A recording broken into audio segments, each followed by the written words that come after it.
can turn the world on with her smile? Who can take a nothing day and suddenly make it all seem worthwhile? Well, it's you, girl, and you should know it. With each glance and every little movement you show it. Love is all around, no need to waste it. You can have the town, why don't you take it? You're gonna make it after all.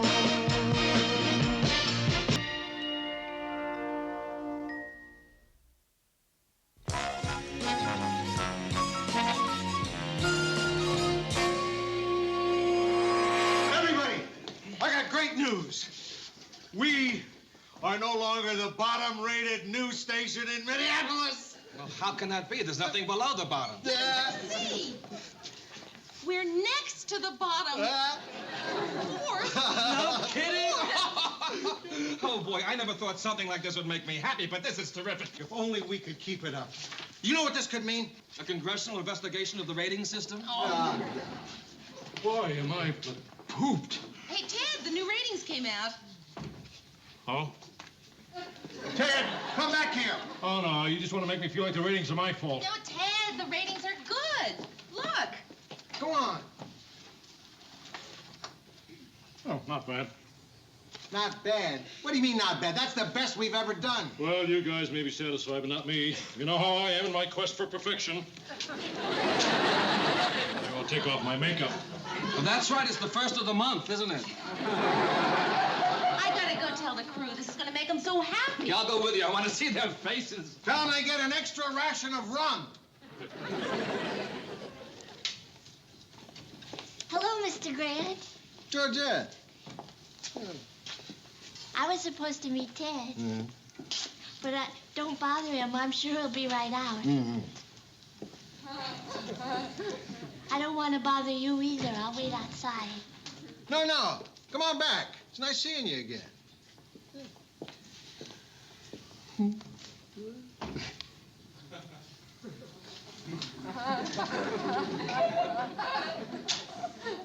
So, how's the manicure job going? Oh, I quit that weeks ago. Surprise, surprise.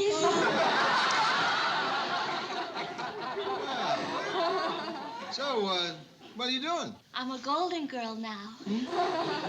I go from door to door selling Golden Girl cosmetics. Ding dong, it's your Golden Girl. Everything for the more beautiful you. Do you want to see my sample? Why not? What do you got? Bath oil beads. Makes you feel like you've been massaged by 1,000 little hands. I'm sorry they make me say that. You're a real cutie, you know that? Thanks. What else you got? Wrinkle cream comes in 3 aromas. Fresh strawberry, fresh banana, and fresh unscented. No. I don't think I want Edie to smell like a banana. I need the rating book. The crew doesn't believe me. Here. Hiya, Georgette. Hi, Mary. I was just showing Mr. Grant my Golden Girl line. Oh, how's it going? Oh, like hotcakes. Good. Hello, Ted. Told you I don't like to smooch in public. I'm sorry, but can you go now? Oh, sure, only I'm a little tired tonight. So I'm gonna go right home and log a little sack time. I'll call you tomorrow, maybe.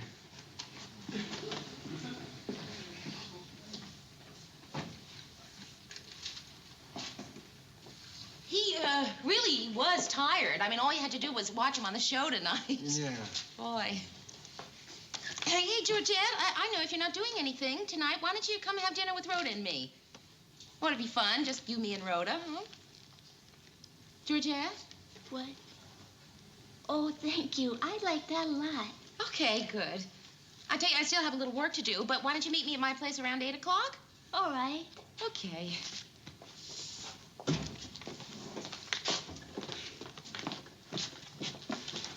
Say, Georgette, I'll take one of those wrinkle cream things. Yeah, Lou, you owe it to yourself. After all, it isn't every day you're number 4. Unscented. You know, I don't understand how Georgette could have been in such a good mood after Ted stood her up like that, and he does it all the time. Why don't you say something to him about it? Well, I can't. I'm not Miss Fix-It. It's none of my business. About all I could do was give him a long, dirty look. What'd he do? Well, you know Ted. He thought I was coming on with him. You know what really kills me? I am the one who introduced Ted and Georgette to each other. Mia, I met a guy who'd be really great for Georgette. He's sensitive, he's kind, and loving. Wait, what am I doing? I almost gave away a guy who's sensitive, kind, and loving. I don't know, maybe you are right. She must like Ted. I mean, if she didn't, she wouldn't go out with him anymore. Right. I didn't like him, so I didn't go out with him anymore. You went out with Yes, Ted? once When? only. Around the holidays. Why? I don't know. I get a little crazy around Christmas. There was old Ted with his silver hair and his jolly ho-ho-hos. Sort of a Santa figure for me. Well, why didn't you tell me? I did. You asked me, what'd you do last night? And I said, I went out with some jerk. I just didn't tell you his name. Well, I sure wish you hadn't told me now. Why? Because when I heard you went out with Ted, I painted the doorknob. Who is it? Ding dong, it's your golden girl. Oh, come on in, Georgette. I can't, it's locked. It's locked. Well, just, a minute.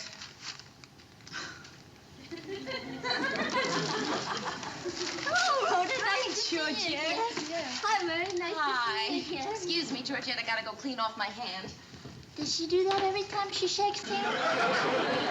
No, she was painting. Mary, I just love your apartment. Well, you've been here before. I know, but I just love your apartment. Thank you. Oh, this is for you, Rhoda. It is. This is for you, Mary. Well, what are these for? Well, you two didn't let me pay for dinner last night, and I wanted to do something to say thank you. Oh, these are beautiful placemats. I made them. I hope you like You them. made these? I love them. Oh, look at this. Aw. I'm gonna have to get a little couch to go with this. Thanks, kid, really. Who's that one for? Oh, this is Ted's laundry. You do Ted's laundry, huh? Yeah, he likes the way I fluff and fold. I have to be going now. Georgette, hold it. I want to tell you about this wonderful guy that Rhoda has for you. Sure. Oh, no, that's silly, Georgette. I mean, I don't care if Ted knows I've introduced you to somebody else. Well, let him be mad. I'm not afraid of Ted Baxter. Bye-bye. Turn up the sound and see if you can figure out what's going on. Now for our closing humorous notes. In Stamford, Connecticut, Tom Campbell was excused from jury duty when he came up with a very good excuse. He was a defendant. And that was our humorous note for today. This is Ted Baxter. Good night and good news. I haven't seen Ted so angry since they canceled my mother the car. What's he so mad about? Me. Lou, I want to call a meeting of the entire staff.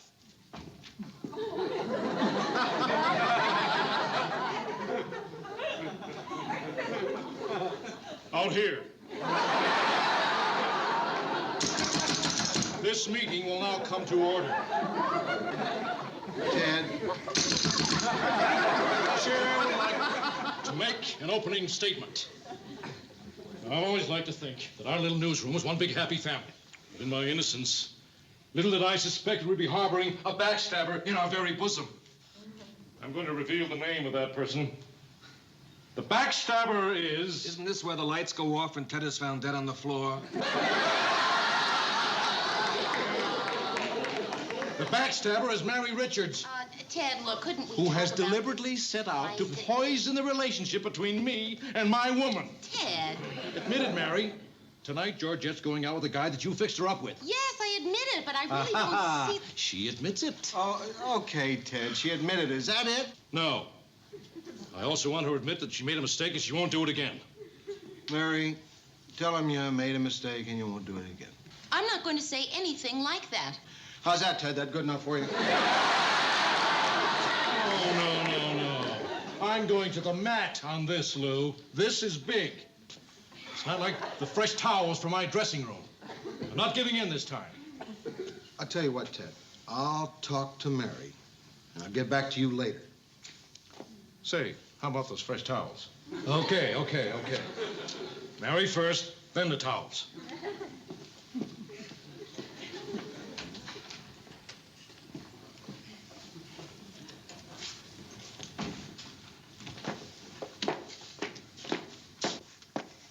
Mr. Grant, you don't have to say anything. I'll be okay. No, let's talk. No, really, I'm fine. Let's just forget about it. No, I can't forget about it. Oh, well, that's really very sweet of you, Mr. Grant, but honestly... Because I agree with Ted. You agree with Ted? Why? Because I don't think you should go messing around in Ted's personal life. Well, I don't see it that way, Mr. Grant. Sit down.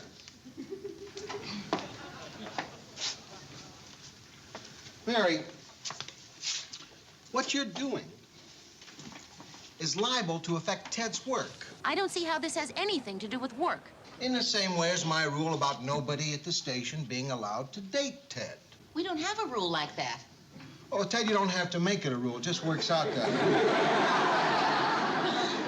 Which is why that girl is very important to him. Yeah, but she's very important to me, too.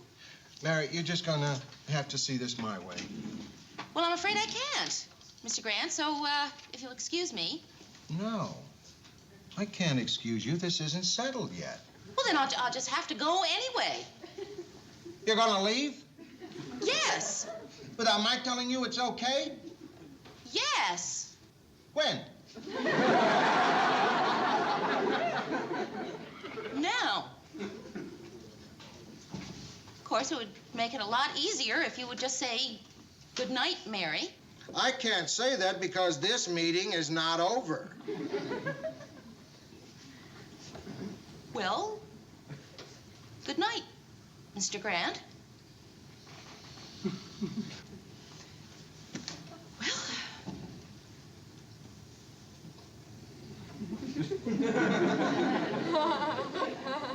You're not going to say good night.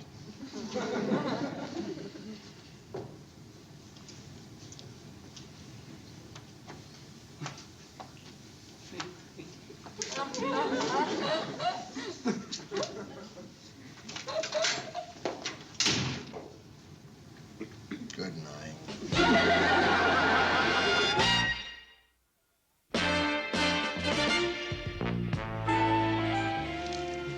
Say, how are you and Lou doing?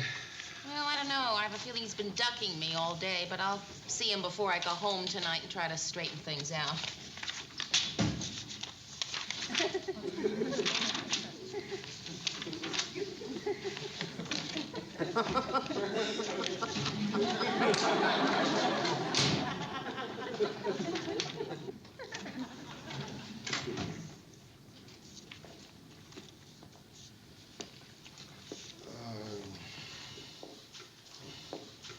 Mary, about that thing that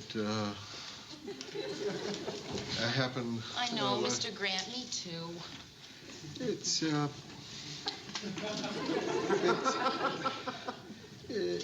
I feel exactly the same way.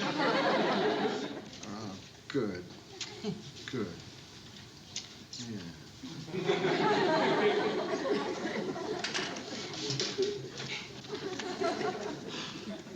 Oh, Mayor, by the way, by now I guess you found out that your attempt to break up Georgette and me didn't work.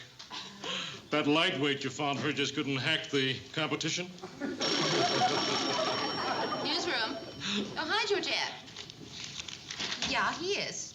Just a moment, please. It's for you. Hiya, baby. Tonight? Oh, no, not tonight. Tonight I've got other fish to fry. Maybe tomorrow. Why don't you call me tomorrow? Numero uno, Mayor. Numero uno.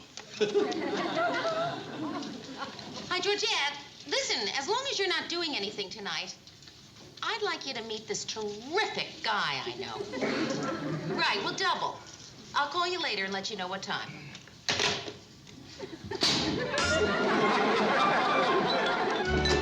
Hey, listen, how was the double date with Georgette? I mean, did you fix her up with a nice guy? Yeah, and it was pretty awful. Awful. Well, he's one of the nicest guys I know. Sweet, gentle. And by the time the evening was over, this nice, sweet, gentle guy was treating her crummy. What do you mean, Mare? She brings out the worst in men. I mean, I think we're going about this the wrong way. Ted's not the problem. It's Georgette. Yeah, I see what you mean. She's a professional victim, right? Yeah. Mary, I was like that once myself.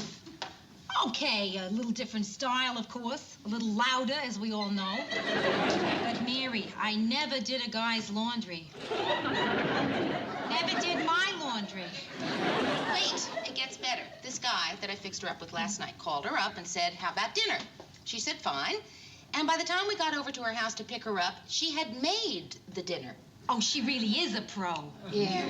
What are we going to do about her, Rhoda? I mean, or even should we? I mean, I just don't know. Maybe we shouldn't, Mare. I'm tempted to take advantage of her myself.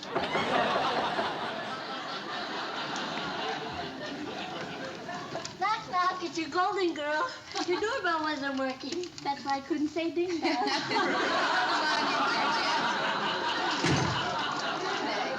You two are my best customers.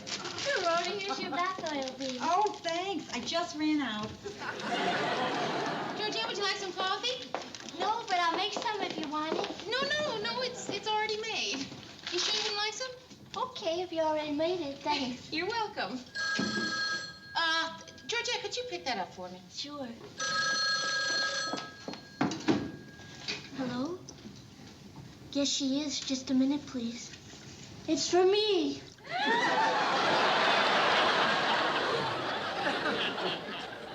Yes, Ted. Okay, sure. Bye-bye, Ted. He just wanted me to add vitamin E and tiger's milk to his shopping list. Georgette, I think we ought to have a small talk. And you better sit down, because we're going to give it to you with both barrels. Oh, good. Fire ahead. Look, about you and Ted. I know what you think about Ted, Mary. No, we're not talking about Ted now. We're mad at you, Georgette, for what you're doing. Then I won't do it anymore. What am I doing? Georgette, what you're doing is not having enough respect for yourself. Georgette, what do you think of yourself? Yeah, come on, tell us. Well, I think I'm about 5'6", and I have sort of curlish blonde hair. No, Georgette, we don't mean what you look like. We're talking about what you are. Listen, say something positive about yourself. Well, I have good handwriting.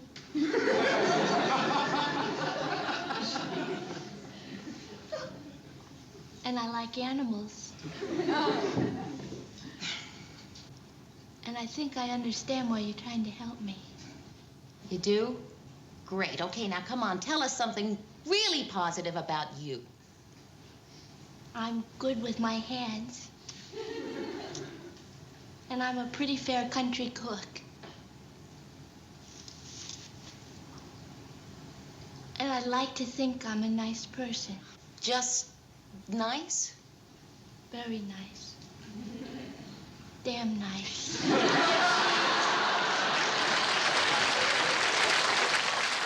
You make sure that Ted finds that out. Okay. I'll try and tell him sometime when we're talking about me. Lord knows when that'll be. Want to have a pillow fight? Ted, I don't feel like having a pillow fight tonight. Oh?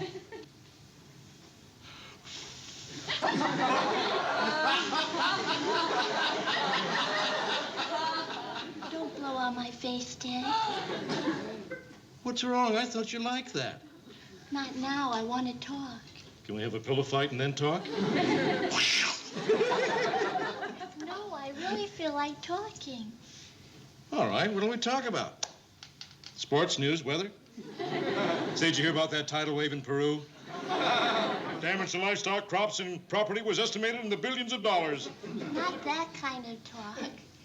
Ted, I think there's something we have to settle about our relationship. My funny Valentine. Sweet comic Valentine. You make me smile with my heart. I don't think we should see each other anymore. What? Why not? Say, has Mary been talking to you again? I think it's for the best all around. You're kidding. I'm not kidding, Ted. Oh, you're just in a lousy mood. You'll come to your senses. I mean it. My funny Valentine. Sweet comic Valentine. Please don't make it any harder than it is, Ted. But that's our song, isn't it? I think you should go home now, Ted. Okay, if that's the way you want it, that's the way you're going to get it. I have to stay around here, you know. Plenty of fish to fry in the ocean. And don't bother to change your mind, I'm going. So long, baby. Thanks for the memory.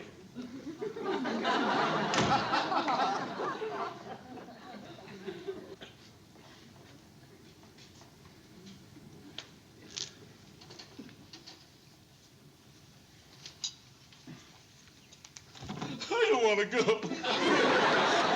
I said I wanted to go, but I don't really want to go. I lied. You did? Don't make me go, Georgette. I can change. Just tell me what it is you want me to do, and I'll do it. You mean it? Sure, I mean it. Just tell me what it is, and I'll do it. Unless you don't want me to do it, then I won't do it. Well, I don't want to do your laundry anymore. I'll match your socks, but I don't want to do your laundry. Okay, baby. What else? I don't want you to call me baby anymore. I'm not a baby. All right. What do you want me to call you? Let's see this. Cookie, Bunny, Lambkins, Angel Puss, Ducky. And if you don't like any of those, I'll have Murray come up with something. Georgette. I want Georgette. But that's so long. It's what I want. It's my name. Okay, Georgette. Ted, there's one more thing. What is it? You never told me you loved me. Well, that's not an easy thing for me to say. Why? Well, because when I said it before to people, no one ever said it back. I'll say it back. You will? I promise. Okay. I love you. And I love you, Ted. You do. You want me to say it again? I love you, Georgette. Want me to say it without moving my lips? I love you. Want me to say it like Lowell Thomas? This is Lowell Thomas saying, I love you. You're so wonderful.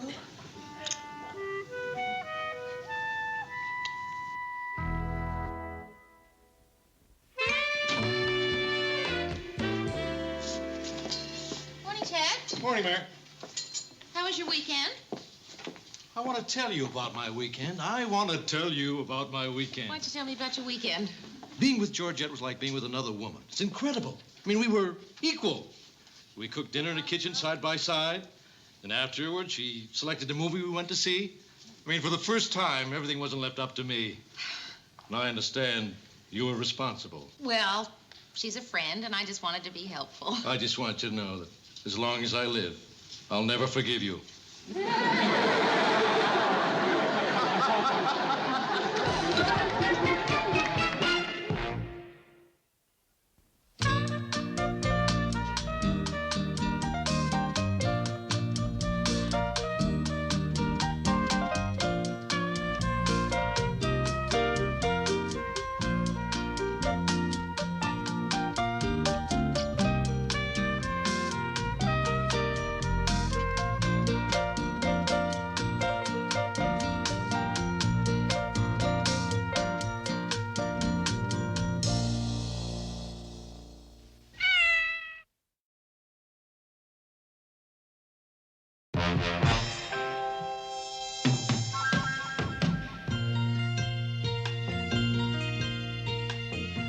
can turn the world on with her smile, who can take a nothing day and suddenly make it all seem worthwhile. Well, it's you, girl, and you should know it. With each glance and every little movement you show it. Love is all around, no need to waste it. You can have the town, why don't you take it? You're gonna make it after all.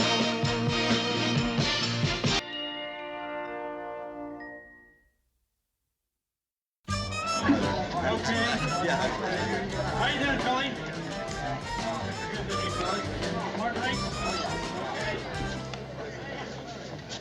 Well, this is McCluskey's. Wow, it really is an Irish bar, isn't it? If you think it's crowded now, you should have seen it before McCluskey died. Hey, Lou. Hey, Philly. A little hand wrestling or a drink? You're on.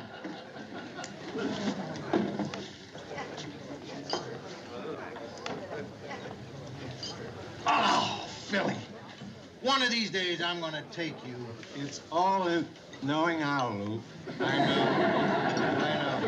Hey, bartender, a scotch for my friend Philly. Thanks, Lou. And one for myself. Mary? Oh, I don't think so, Mr. Grant. I don't arm wrestle.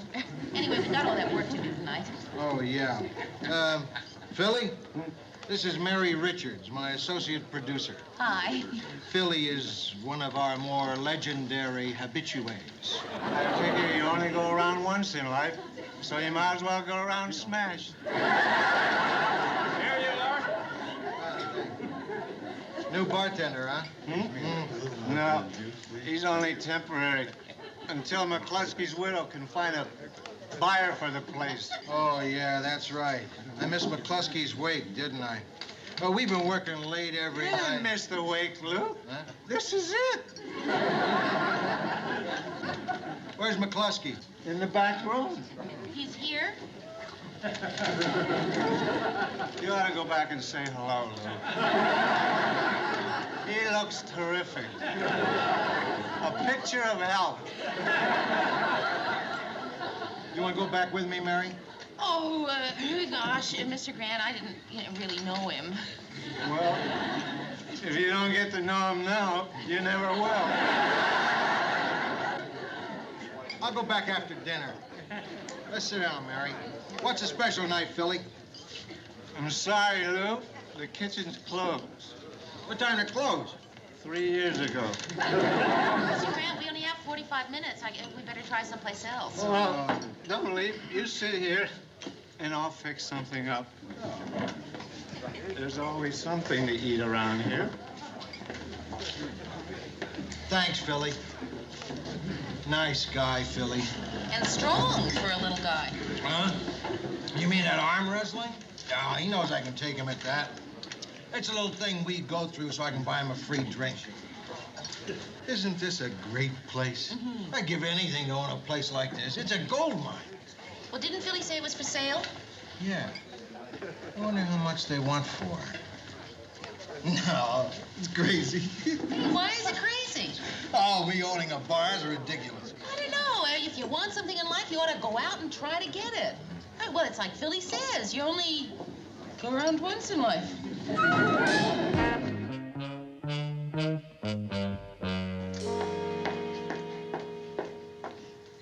Mary, come on in. I gotta tell you something. Come on. Oh, boy.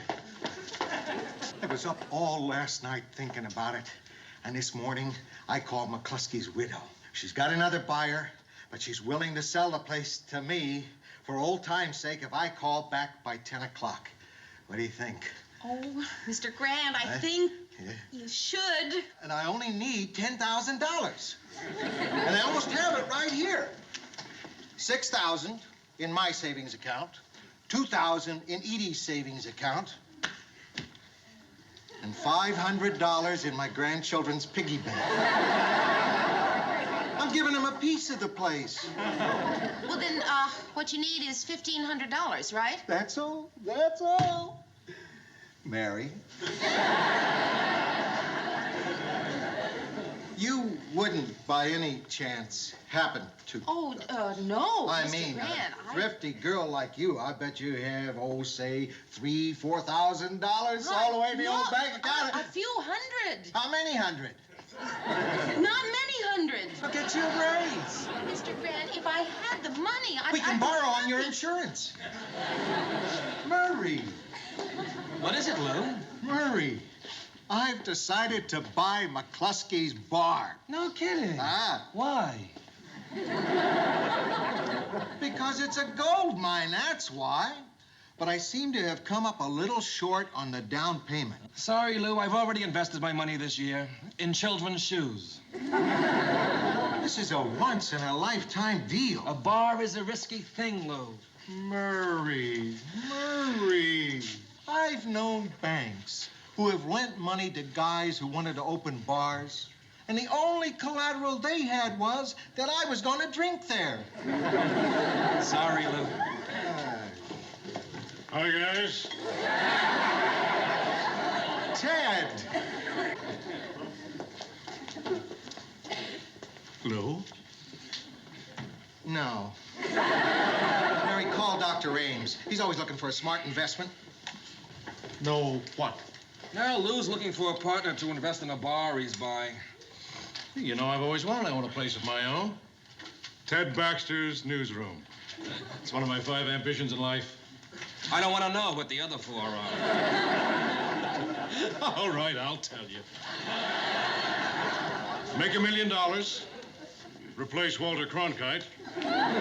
Learn how to swim and marry Marlo Thomas. Thank you very much. Dr. Ames is with a patient. Why is it you can never get a doctor when you need one? Say, Lou, I'll go into that bar place with you. No, thanks, Ted. Oh, come on, Lou. Ted, I'm talking about buying a bar, not a raffle ticket. I need $1,500. Oh. Newsroom. Just a moment, please. Mr. Grant, it's Mrs. McCluskey. Tell her I'll call her right back. Can he call you right back? Thank you very much. Mary, try Dr. Ames again. What's the total asking price, Lou? 85. Net income after taxes? 15. Encumbrances of record? None. Interest per annum? 5.5%. Will you take cash? Cash. 500, 1,000, $1,500.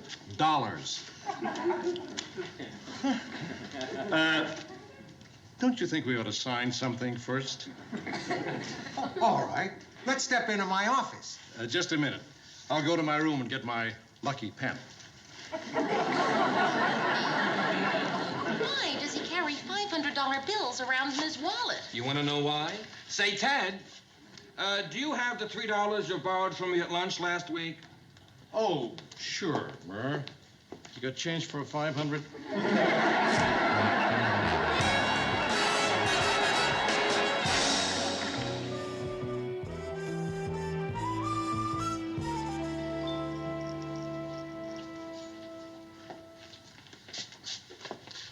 Say, Lou, I've got an idea how we can make a lot of money. See, there's this bar on 3rd Street, and it's packed every night. And I figured out why, Lou.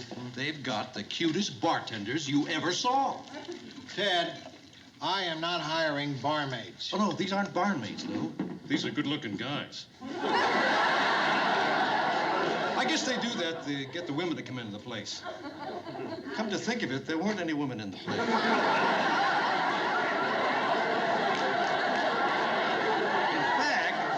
Everybody there was a good-looking guy. Ted, I am not turning this kind of bar into that kind of bar.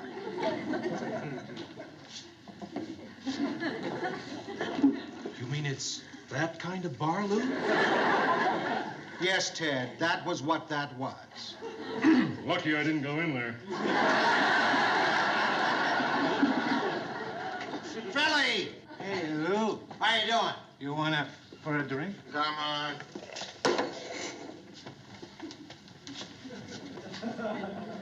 Oh. Philly, one of these days I'm gonna take you. John? Yep. A scotch for my friend here. Thanks, Lou. You wanna try? I don't think so.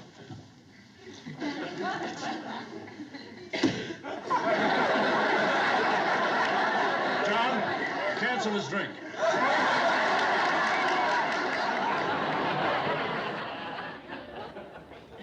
Hey! Look who's here.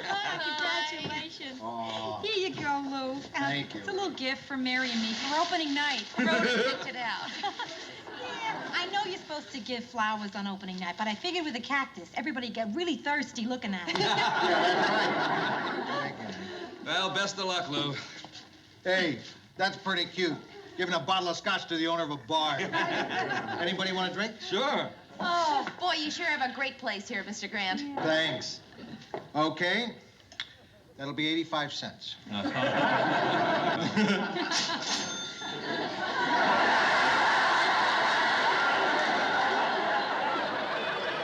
do you say we all sit down over here at my private table? Great. John, let's have that champagne. Champagne? Hi, Mr. Baxter. Oh, there you are. I've been waiting for you. You ready? All set to go. Look, do you believe this? I bet he misses. It's different, Mr. Grant. Did you change anything? Not too much. Had the beer company send over a new waterfall, and we moved McCluskey out. Lou, we have a little conference. What is it, Ted? It's a little business that we as partners should have, you know? Be right back. All right, Ted, what do you want? Lou, I'm not paying for that champagne. Ted, we're both paying for it. It was coming out of your end, Lou. Ted, I don't want to discuss it. We're both paying for it. I'll tell you what, Lou. Let's arm wrestle for it. Loser. You're on.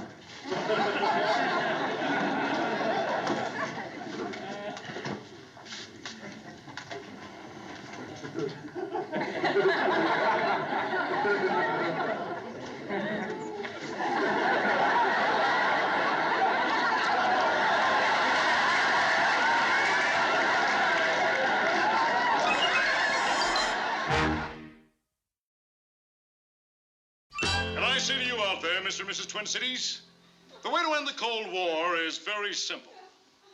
Let Russia take their toughest guy, and Red China take their toughest guy, and the United States take their toughest guy, and let them put the gloves on and fight it out in the ring. Winner take all. This is Ted Baxter with one man's opinion.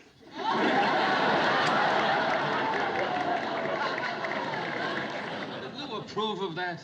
I don't think Mr. Grant cares what Ted does, as long as he stops begging for his money back. Oh, business still pretty bad, huh? Oh, Murray, it's depressing. I was in there the other night with a date, and Mr. Grant was so glad to see us. It was just sad. I mean, nobody came in for hours. Yeah. Lou's been dragging me in there every night after work. I think I'm developing a drinking problem. But tonight, I am going straight home. Me too.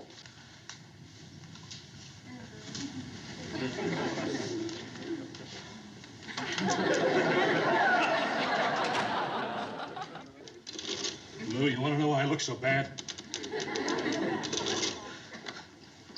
I'm worried about my mother. She's in jail, Lou. I've got to get an attorney to get her out. I'm afraid I'm going to have to ask for my $1,500 back, Lou.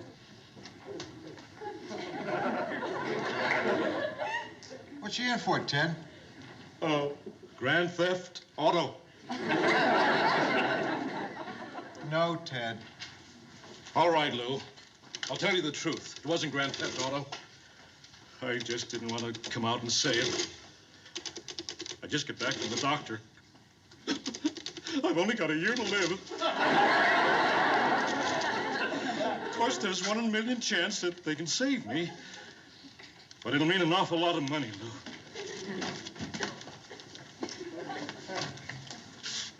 No, Ted. All right. All right. I'll tell you the real truth. I don't have a year to live. I've only got 6 months to live.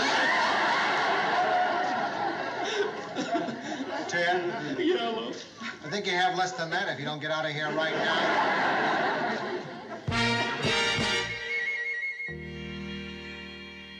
The date. Oh, yeah, he was really pretty interesting there. Sort of the intellectual type, you know? The steel-rimmed glasses and wild-looking hair and very long sideburns. They began here, went all the way down his face, came out his cuffs. Who is it? Mary in there? Yes, she is. Mr. Grant? Yeah. What are you doing here? May I come in? Sure, Lou. My beads are always open. I'm glad I found you. I've been walking around thinking about this bar thing, and I think I finally hit on something. Can we get out of your bedroom and go into the living room? This is it, Lou. This is it? Yeah. Cute. Mr. Grant, why don't you sit down and how about a cup of coffee? Sure, You have wouldn't some. have anything a little stronger, huh? No. Oh, wait. I have some wine my mother sent me. Manischewitz elderberry, Manischewitz Concord grape, Manischewitz blackberry. Yeah, sort of a starter set for Sacramento winos. Mary, Rhoda. Yeah. It's so depressing at my bar. Oh, Mr. Grant, it is not. I finally realized what McCluskey's needs to be successful. What? McCluskey. So why don't you get him back? What? No, Rhoda, Mr. McCluskey is no longer with us. And neither are his customers. They're at all the other saloons all over town. And that's because they loved McCluskey. And they don't love me. Oh, sure they do. Yeah, of course they love you, Lou. No, no, no. McCluskey had a gift for people. Yeah, he knew how to tell them jokes. He knew how to get them to sing. He remembered the names of everyone who came into that bar. You had to love him. And Mary, I'm not what you would call a lovable person. Oh, Mr. Grant, yes, Rhoda, isn't he lovable? Yeah, truly lovable.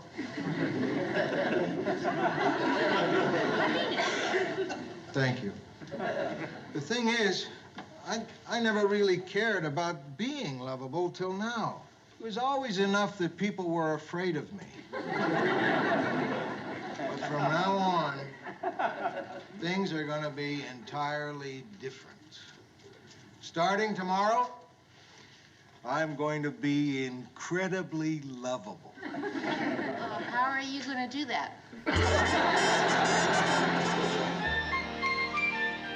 Happy hour, Lou? Right.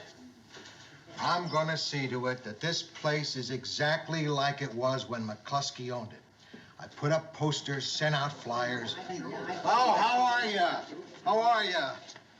I'd like to welcome you here this evening. I'm the owner. My name's Lou Grant. And yours? Al Bollinger. Al. Tim Kellogg. Tim.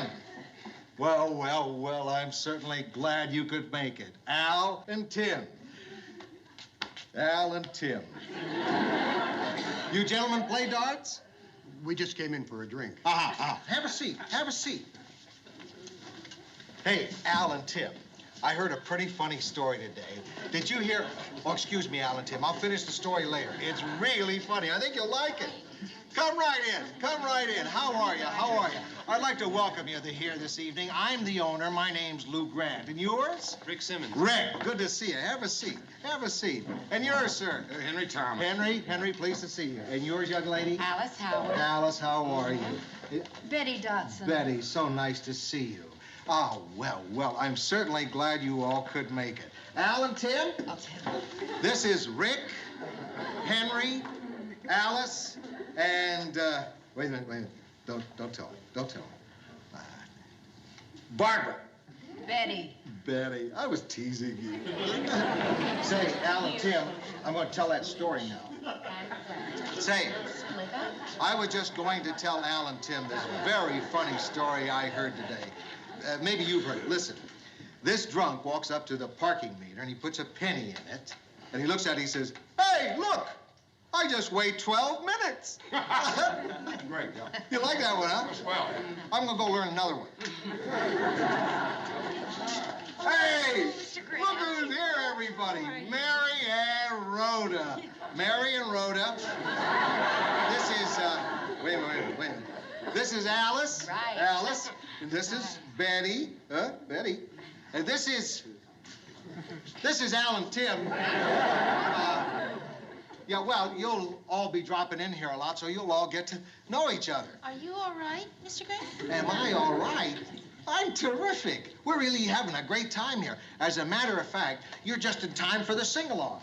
Sing-along? Mm-hmm. Yeah, you know, stand around the old bar, hoist a few, sing the old songs. Come on now, it'll be fun. I'll start, then you two join in.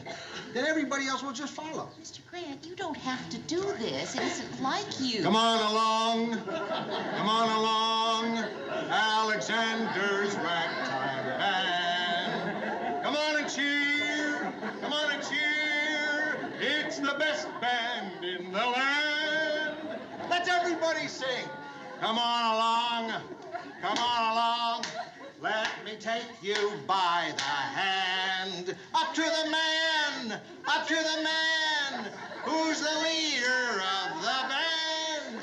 And if you wanna hear the Swanee River play, Ragtime, come on in here. Come on in here. Alexander's Ragtime Band.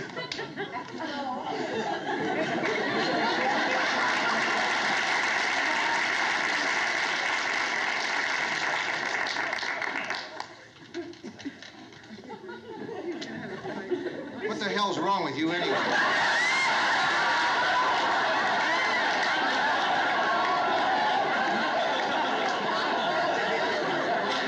You just sit there like a bunch of clods.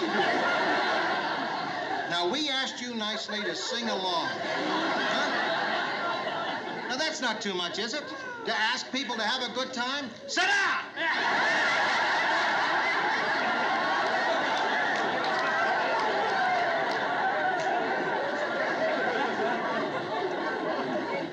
Now, this is the happy hour.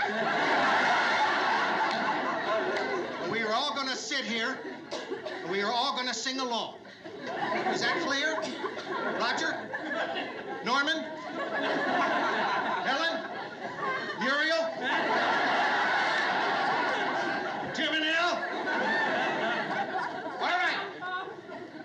Let's go.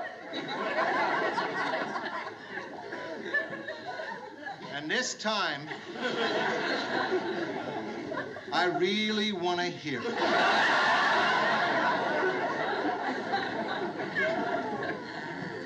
Come on along.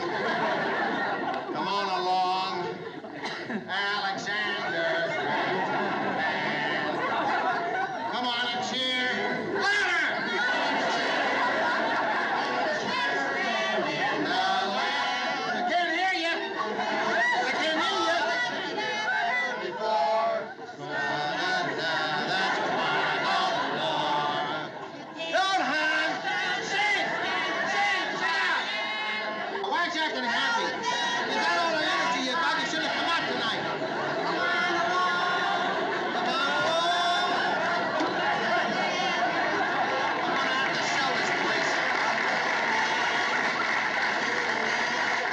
I'm the leader of the band.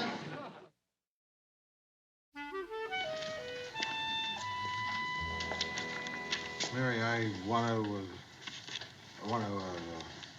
Sorry about last night. Oh, Mr. Grant, that's all right. I wasn't myself.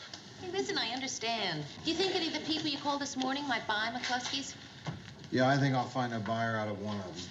A buyer? Does that mean I'll get my money back, Lou? Probably, Ted. When? Soon. Get away to go, Lou. Boy, I never thought I'd see that money again.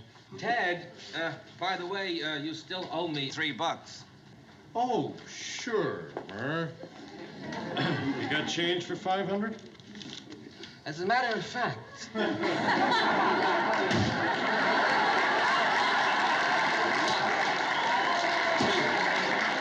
Three. Quarters?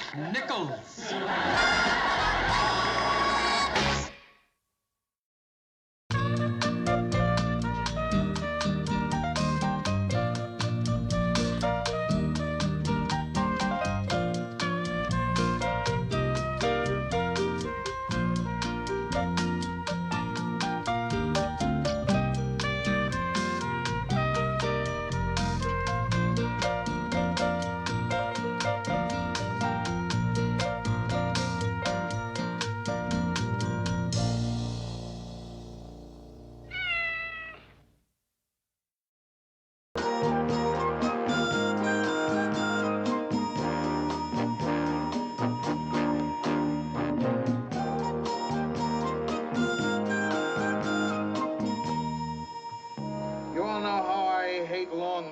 I figure out a way to cut down on the give and take.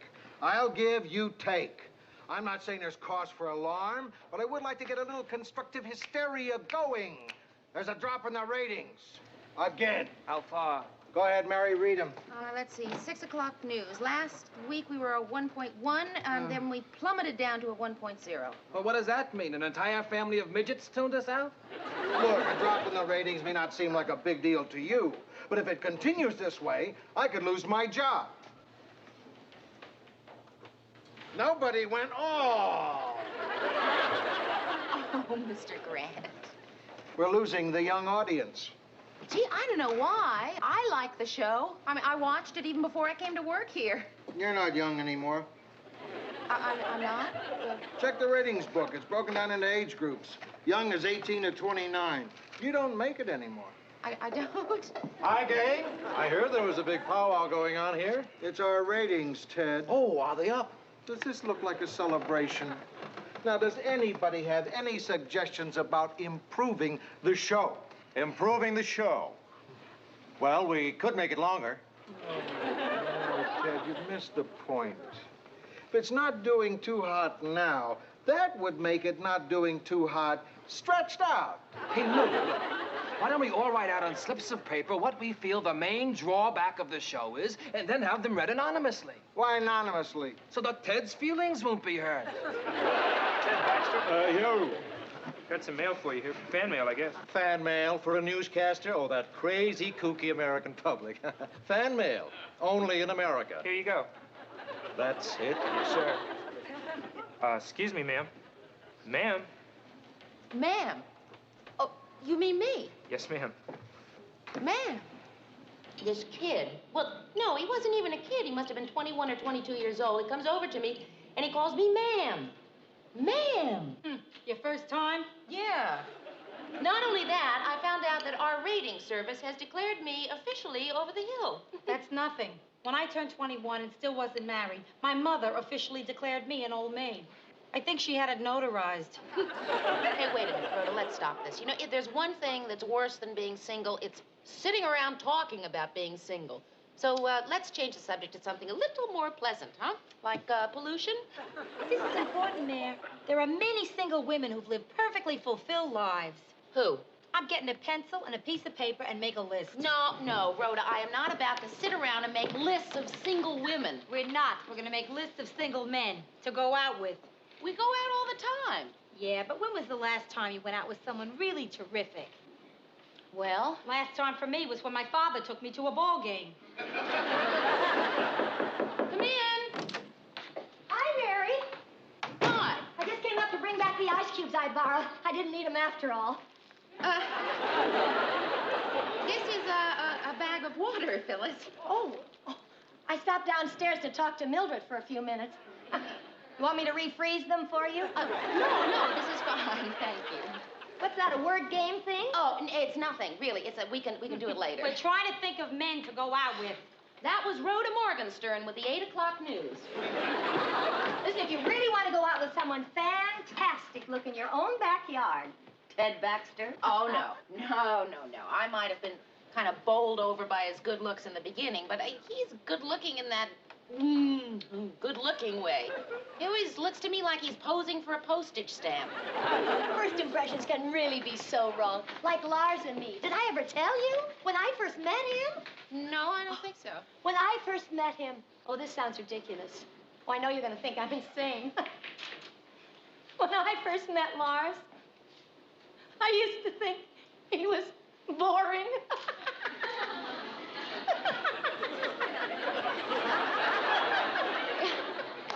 Isn't that the funniest thing you ever heard? Really, I'm serious. Of course, now we just couldn't be happier, and we've been married 10 or 11 years. Hey, come on now, let's think. What man in your life, it could have been a long time ago, or someone you just met, do you wish you knew better? Well, there was this professional dancer. Not you, silly. Mary, come on, there must have been somebody. Anyone recently? No? Well, think back then. No? Yes, there was. Remember, Mary, Howard Arnell? Howard Darnell. Oh, Phyllis, how did you even come up with that name? Well, Lars ran into him a little while ago. He's still single. He still asks about you. Oh, he was wild about Mary. But then that settles it. Now all we need is someone for me. What do you mean that settles it? Well, I have an idea for someone, but nah, it's too crazy. Then again, maybe it isn't. Do you remember how wild he was about you? Listen, Rhoda, nothing is settled. Come on, Phyllis, it was 4 years ago. I hardly remember him. He was wild about her. Listen, Mary, if you call yours, I'll call mine. And my whole thing is crazy. All right. What's yours? Mine is this guy I ran over. He had a cleft chin. Oh, he was adorable. This guy you ran over? Yeah, it was a couple of days ago. But he wasn't hurt. His arm was just a little grazed. Although his briefcase was totaled. We got to talking and exchanged phone numbers. Ah, here it is. Armand Linton. So what do you think? You don't know this man outside of hitting him with your car? No. And I know you're going to think I'm kidding, but you can really get close to someone fast when you hit him with a car. You can't just get to know someone over coffee, can you? You're not going to believe this, Phyllis, but when I first hit him, I thought he was boring. So, Mary, what do you think? Look, we're not doing a thing tomorrow night. Let's call Howard and Armand. What do I think? You want to call up a man you hit with your car, and I'm supposed to call up someone I hardly remember? There's not much to think about. I'm not going to do it. Oh, good. Bess is having her first pajama party tomorrow night, and you can come down and help. We're having 19 of her little friends over. You can even come early and help blow up the air mattresses. Well, actually, Phyllis, I didn't say that I was definitely not going to call Howard, but, you know, if I don't, then I'd be glad to come and help you blow up the 18 air mattresses. 19. Oh, and I won't be there. My mother's going to take care of the kids. Lars and I, we're going to spend a night in a hotel. Right here. Right here. Howard Arnell. Now, come on, Mary. We both said we have nothing to do tomorrow night. Oh, Rhoda. 19 little friends. Oh. 19 air mattresses. All right. We'll make it for drinks, not dinner, okay? Good. It'll be a little easier that way. What'll I tell him, 8:30? Perfect. Hello, Howard? Well, you'll never guess who this is. Well, that's uncanny.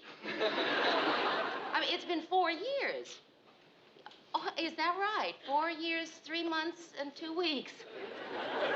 Yeah, you're right, Howard. There is a lot to talk about. Actually, that's why I'm calling. I'm going to have a little gathering at my house tomorrow night about 8:30, and I wondered if you could come. Oh, good. The address is 119 North Weatherly. Right. So, I'll see you then. What? Well, oh, Howard, it's sweet of you to offer, but, no, I have enough chairs. No, glasses aren't any problem either. So. Well, listen, Howard, I've got to get off the phone. I have something in the stove. What? Oh, Howard, that's sweet of you to offer. At your place? No, really, it's no problem. Howard, listen, I've got to go. My bath water is running over, so well, thank you, Howard. Coming in just a minute. Howard, listen, I must go, so I'll see you tomorrow night. Right, goodbye. Oh, I remember why I broke off with Howard. Go on. Too much loving, too much understanding, too much giving, too much. It's impossible to hold a normal conversation with him. Maybe I can call him back and tell him I'm sick. If it weren't for the fact that I have the phone in my hands and I'm already dialing Armand's number, I'd say, of course, sure.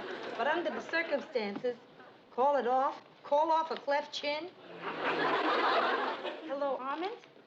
Armand, this is Rhoda Morgenstern. Yeah, you remember me. We met when you were under my car. Oh, yes, right. That's me. Listen, I thought I'd give you a buzz and see how you and your arm are getting along. Yeah. Oh, I'm so glad to hear that. Listen, Armand, while I have you on the phone, tomorrow night a friend of mine is having some people over, and I wondered if you'd care to drop by, just so I can take a look at the patient. Oh, great. Oh, I'm so glad. Oh, it's 119 North Weatherly. Right. What? Oh, of course. Lovely. Yes. See you then, Armand. Bye. Am I smiling, Mary? Yeah? Was I smiling when I talked to him? Well, sure. Good. Because if I'm smiling now, that means I can smile anytime. I can even smile tomorrow night when you and I have our little fivesome. Our little fivesome? That's right. Armand is bringing his wife.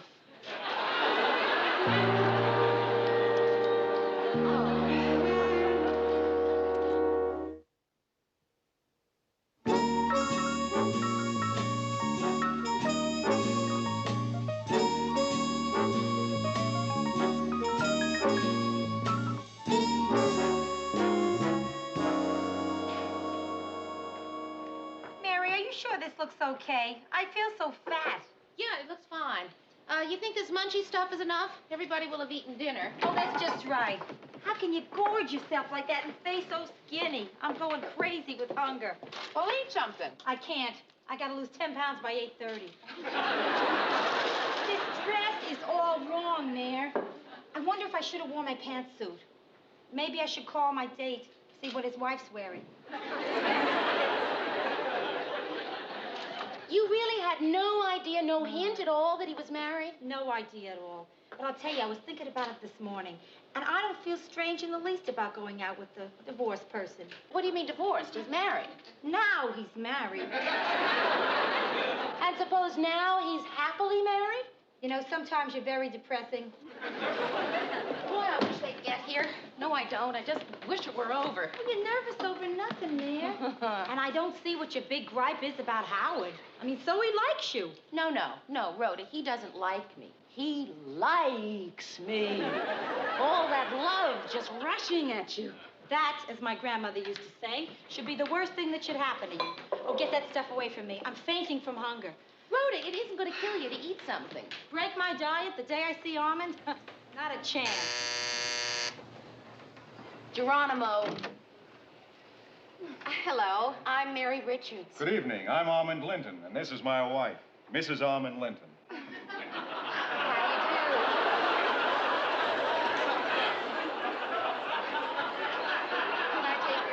Thank you very much. Oh, just call me Nancy. He loves to call me Mrs. Armand Linton. We've only been married for 3 weeks.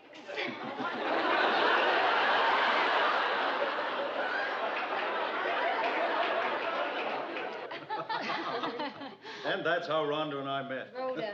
Oh, excuse me, Rhoda. Armand and I think it's just wonderful of you to have us over. I mean, considering how you met. I mean, I think it's just super that we should all be good friends. Isn't it? When I ran over Armand, I never dreamt I'd find myself a new girlfriend, Nan.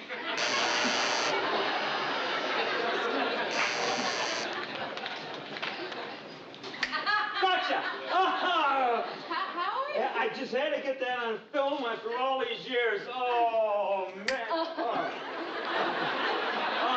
Mary. Oh, Howard. I can't believe it. Mary Richards! Yes. It's so good to see you, Howard. Well, would you like to come in? Just try to stop me. Must be kidding. After all these years, do I want to come in? Boy, oh boy, is she wonderful. Allow me to introduce myself. I'm another person in the room. Rhoda Morgenstern. Oh, how would I know? How do you do? And this is my date, Mr. and Mrs. Armand. Excuse me, I strained my arm. Can I get you a drink? Oh, sure, Mary. The usual. The usual? Yeah. Scotch and... Scotch and soda. Yeah, I knew you'd remember. Oh, Mary, I just can't get over how you look. Terrific. A1 terrific. Isn't that little gal there the most gorgeous thing on the earth? Isn't she? Oh, I'm supposed to answer that. Oh, yeah, sure. She certainly is, A1 terrific. Yeah. Howard, that's very nice of you to say, but really... Oh, no. Come on. Who's more gorgeous than you? Oh, Howard. No. Name one person. Lots of people. Who? Well, there's... Her. Well, after all, beauty is in the eye of the beholder, right? I mean, Mary is great looking and Nancy's gorgeous. Rhoda's nice looking, too. Yeah. Hey, guess how long it's been since Mary and I saw each other? No, come on, just take a pot shot. Howard, they're not interested in guessing how long it's been. Oh, all right. I'll tell you. The last time I saw Mary was the 4th of July, 1966. Oh, and you remember it because it was Independence Day. No, because it's the last time I saw Mary.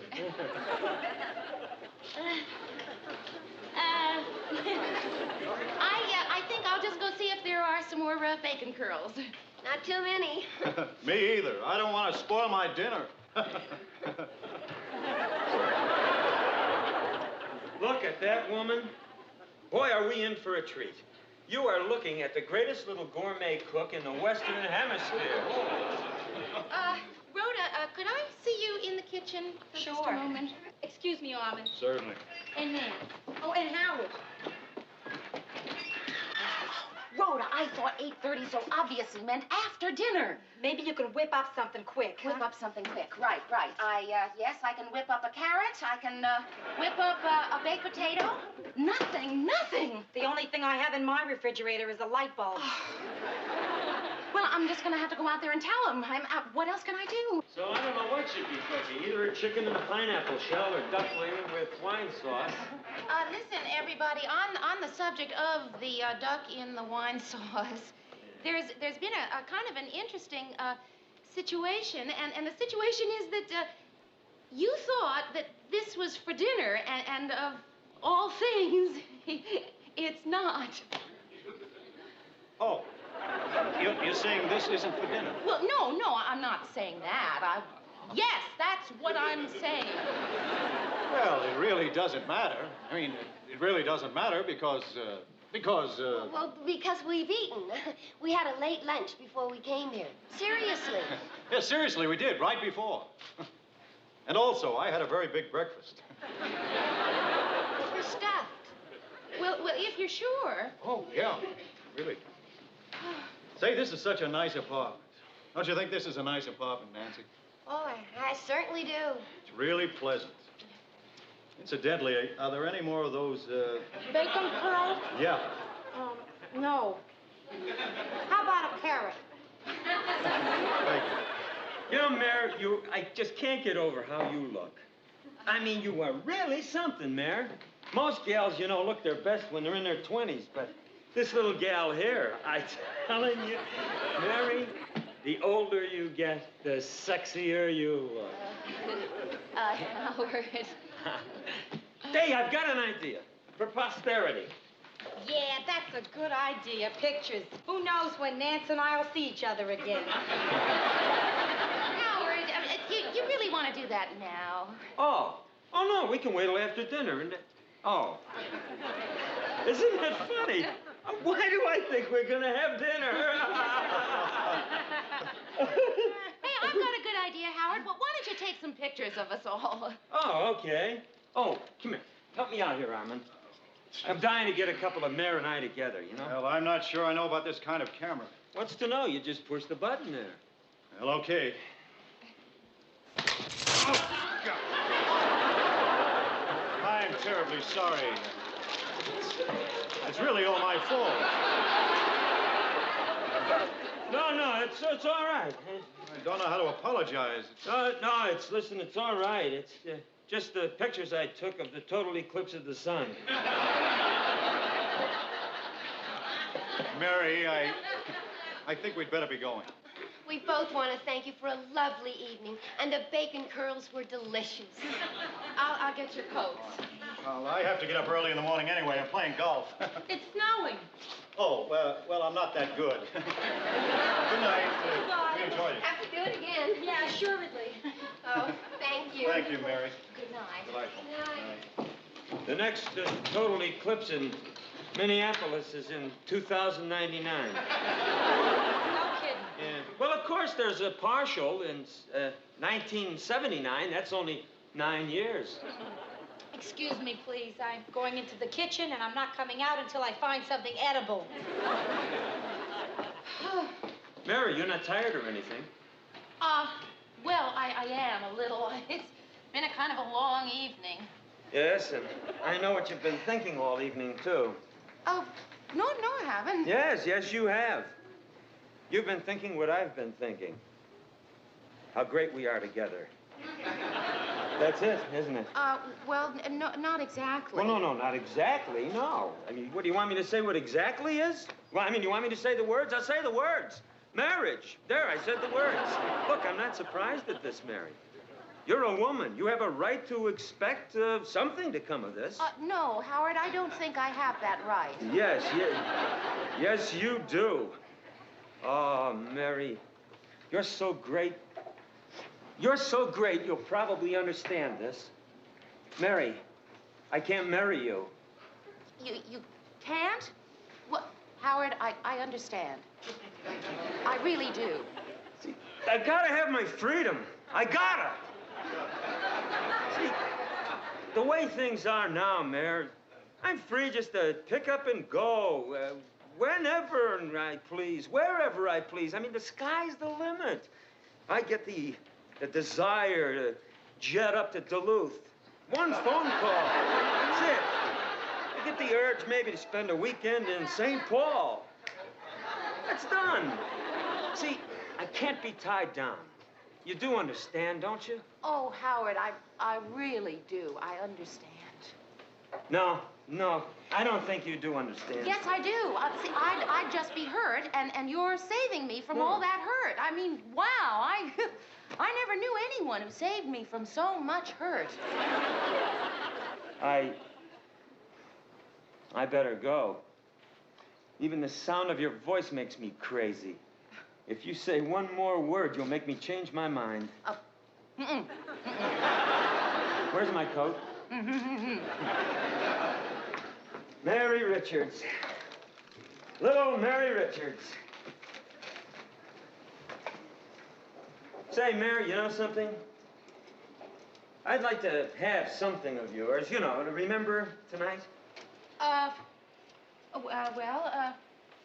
Oh, no, come on, that's too nice. Here, let me pay you for it. Oh, no, Howard, really, it's broken. I mean, it needs flint and it leaks fluid. Come on, tell me, insist. 10, 20, 28. Howard, please, just take it. Well, thanks, Mary. Mary, no goodbyes, huh? Right. Goodbye, Mary. Goodbye. Goodbye.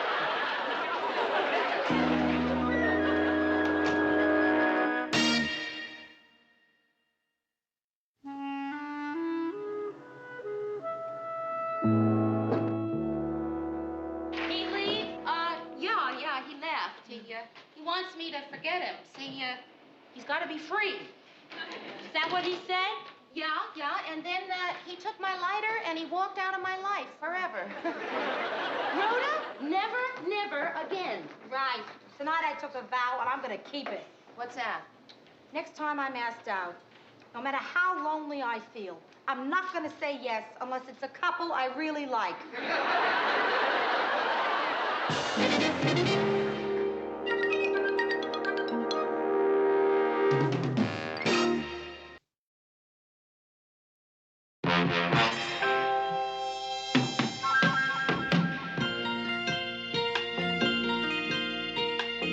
Who can turn the world on with her smile?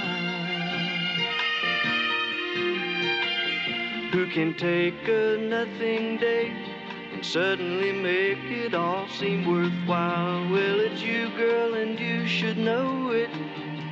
With each glance and every little movement you show it. Love is all around, no need to waste it. You can have the town, why don't you take it? You're gonna make it after all.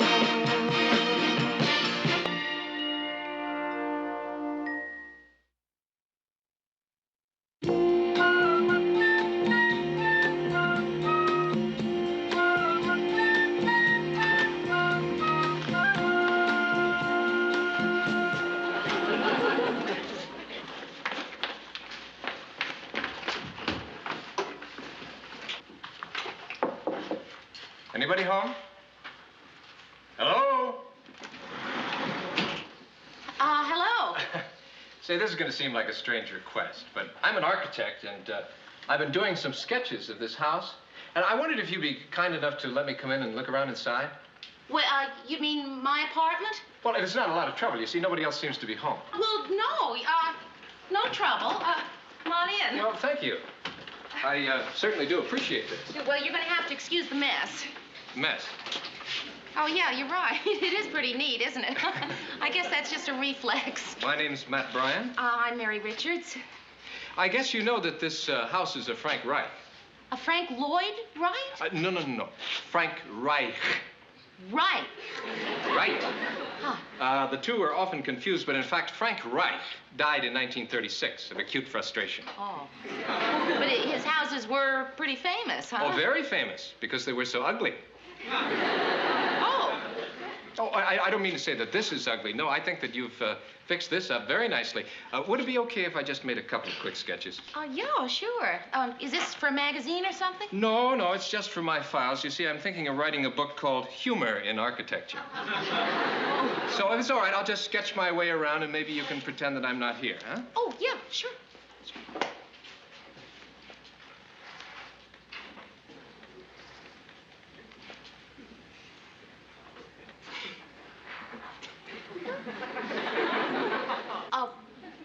Would it be all right if I talk while you're doing that? Oh, sure, by all means. You know, this is one of the last of Reich's houses still standing in Minneapolis. Oh, what did they do, tear them all down? No, they mostly fell down all by themselves. No, really? Well, you're right. Yes, they did tear them down. And what did they replace them with? High-rises and office buildings. Could I see what you're doing? Sure.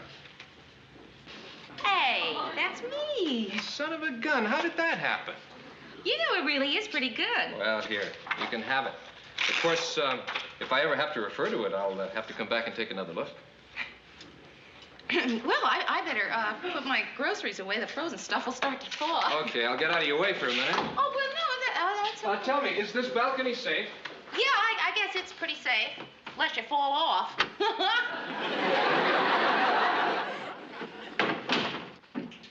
Mary? Yeah? Water. Hiya, Mayor. Water. Well, what have you two been up to? It's what we've been down to. The basement. What for? Well, Rhoda needs more storage space, and I told her she was welcome to use yours. Mary. Mary, I don't know how to break this to you, but you've got a peeping artist on your balcony. No, he's an architect. He's just making a couple of sketches of the house. From down here, he looks gorgeous. Think you ought to check with the manager before you do anything drastic? Oh, no, he's just interested in the house and wanted to make some drawings. From there, he looks gorgeous, too. Couldn't you just lock the windows? I mean, and keep him out there? I'll help you feed and water him. Thanks. Oh, she's not so dumb. She really did lock him out there. Oh, come on. That door always jams. Oh, boy, is that cold. I didn't get a chance to finish. My felt tip froze up. Oh. Phyllis Lindstrom, I would like you to meet Matt Bryan. How do you do? Oh, sorry. Phyllis lives downstairs, and this is Rhoda Morgenstern. She lives upstairs. Oh, I didn't realize there was a fourth floor. There isn't, but I live up there anyway. If you'd like to see what I've done with my apartment, maybe you'd like to sketch it. Well, thank you, but I've got to get back to the office. Oh. I didn't finish. Maybe some other time I could come back. Oh, you maybe come back and finish. Yeah, and next time I'll bring a bottle of wine. Oh, great. Nice meeting you, ladies. So long, Nice Matt. meeting you, Matt. I'll give you a call, Mary, okay? Okay. Oh, wait, you don't have my number. Oh, yes, I do. I sketched your telephone. Yeah. Yes, Matt, the house is still standing. Okay. All right, I'll see you in a little while. Goodbye.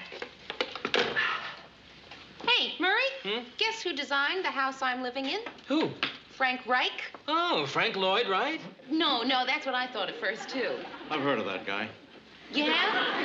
Who have you heard of, Ted? Frank Lloyd Wright. One of the Wright brothers. Yeah, Orville and Frank Lloyd. Who could ever forget them? No, Ted, I'm talking about an architect named Frank Reich. Reich? Right. He designed the old house I'm living in. Big deal. Give me a modern apartment building any day. Yeah, you should see Ted's place. Really something. Floodlights out front. Sparkle stuff in the stucco. Plastic palm trees. It's really sort of special. Hey, gang, how about a little luncherino? Murray? Now, I'm on a diet. How about you, Mary? Oh, well, thanks, Ted. I'd like to, but I have a date for lunch. Who with, Mary? An architect. That's why all the sudden interest, hmm? Personally, I don't care for architecture. Mary, what's your architect's name? I hope it isn't Frank Reich. Oh, no, it's Matt Bryan. Hey, I think I did a story on him once. Yeah? Yeah, isn't he interested in preserving old houses or something? Yeah, that sounds like Matt. Well, I wrote a big feature on this organization he started to save old buildings. Huh. Mary, pull the Matt Bryan file. Matt Bryan? Mm-hmm. Well, Mr. Grant, that's the most fantastic coincidence. Marie and I were just talking about Matt Bryan. It's not a coincidence. I heard you. That's why I told you to pull his file. Bryan. Matt. Here you are, Mr. Grant. I don't want that. Well, why'd you have me pull it then? Because I thought you'd be interested in looking at it. Oh, no. There's probably some good stuff in there. Yeah, well, thank you, Personal stuff. No, I don't think that, Matt Bryan. Matt Bryan. Born April 3rd, 90... He's almost as old as I am. Is he? Uh-huh. Pretty good picture of him, too. But I guess you wouldn't be interested in that kind of stuff. Right. I'll just, refile this for you.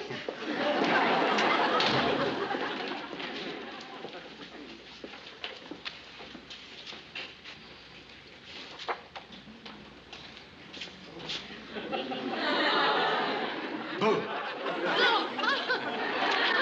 Matt, hi. Hi.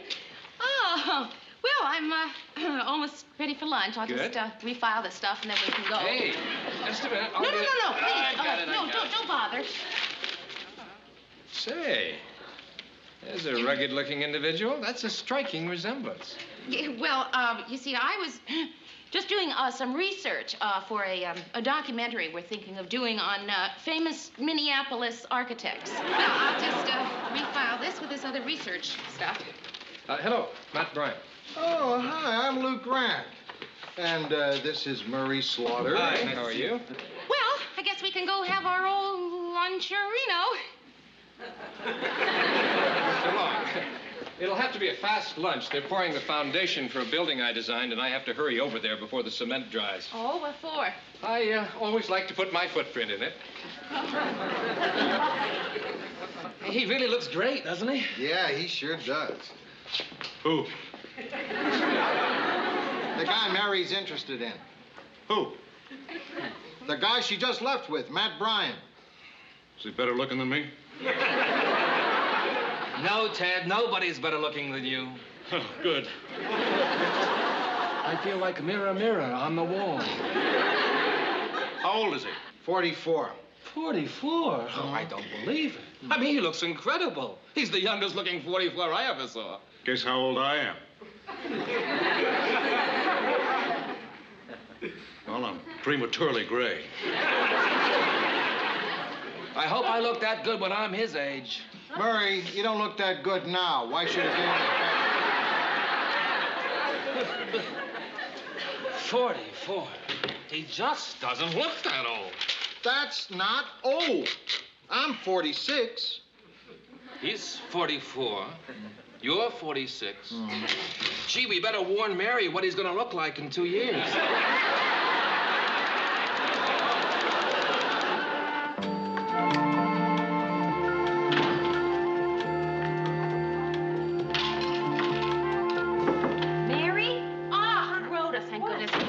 zipper's stuck. Can you unzip me? Oh, sure. Oh. Oh, yeah. You know, I have this terrible fear that someday my zipper's going to be stuck and there'll be nobody here to unzip me and I'll have to call the fire department to get me out of my dress. Hey, wait a minute. Would you stand still a minute? Oh, that's one thing about dressing window dummies. They never walk away from you. Oh, I'm sorry. It's just that Matt's going to pick me up in a few minutes. I don't want to be late. There. You going out with him again? Yeah, well, it's just our second date. Your second date today. Mary, you don't have to tell me what a man's wallet is doing on your dresser if you don't want to. I don't want to. Oh, come on.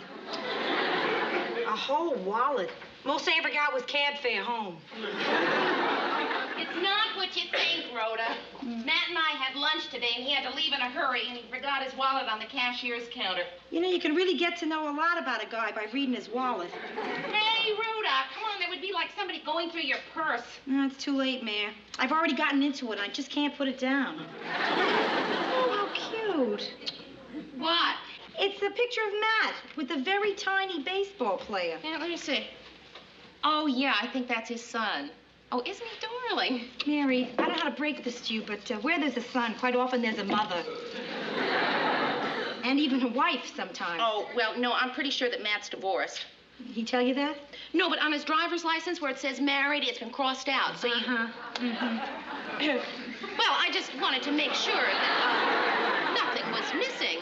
No good, Mayor. So he's got a kid. Looks like he's about 9 years old. Ah! Not ready. Matt, I'll only be Miss Richards? Yes? My father got stuck on the job, and so he asked me to come and pick you up. I'm Matt Bryan, Jr. Well, you certainly are a big boy.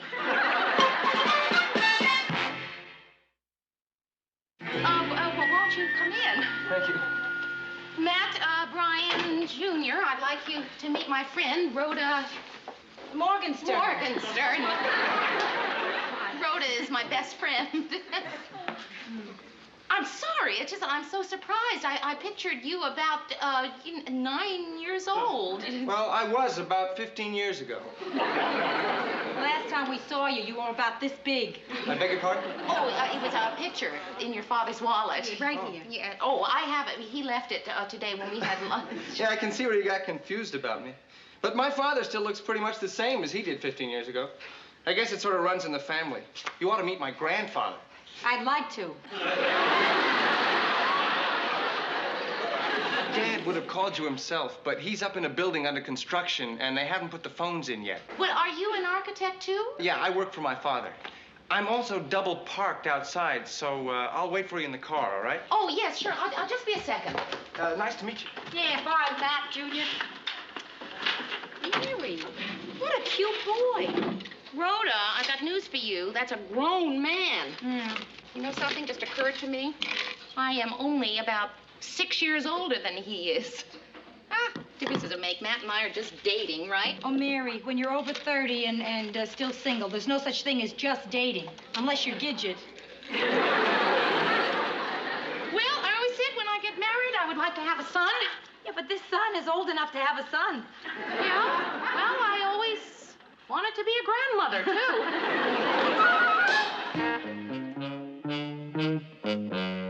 Yeah, Phyllis. Matt and I are still seeing each other. Oh, last night he took me to see a play at the Guthrie Theater.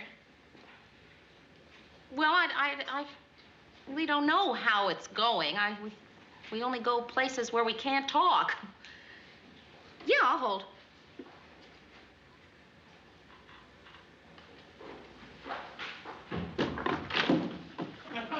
Phyllis, I thought you were... Yes, I was. But your problem is too big to talk about on the telephone. What problem? That he doesn't want to talk about marriage. No, Phyllis, I didn't say he doesn't want to talk about marriage. I said he doesn't seem to want to talk. Mary, when they don't seem to want to talk, marriage is what they're always not talking about.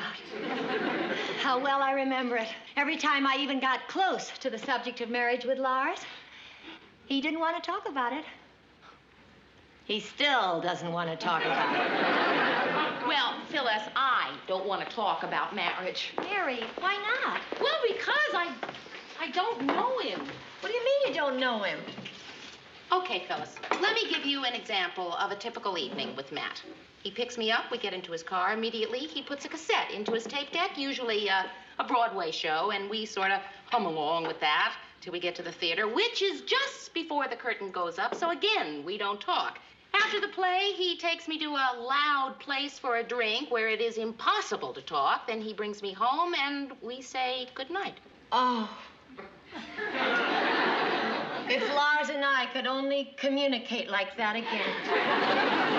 You know, one time his tape deck was broken, and we had to really talk. You know, I don't mean just words going back and forth. I mean really talk. I thought, boy, we had finally made a breakthrough. And then what happened? He went to Chicago. Well, Lars goes to St. Paul. Yeah, but I think Matt went to Chicago because his tape deck was broken. I mean, when he got back, it was fixed, and we were right back to the original cast recording of Man of La Mancha. Oh, I love that show. But what do you think you're going to hear tonight?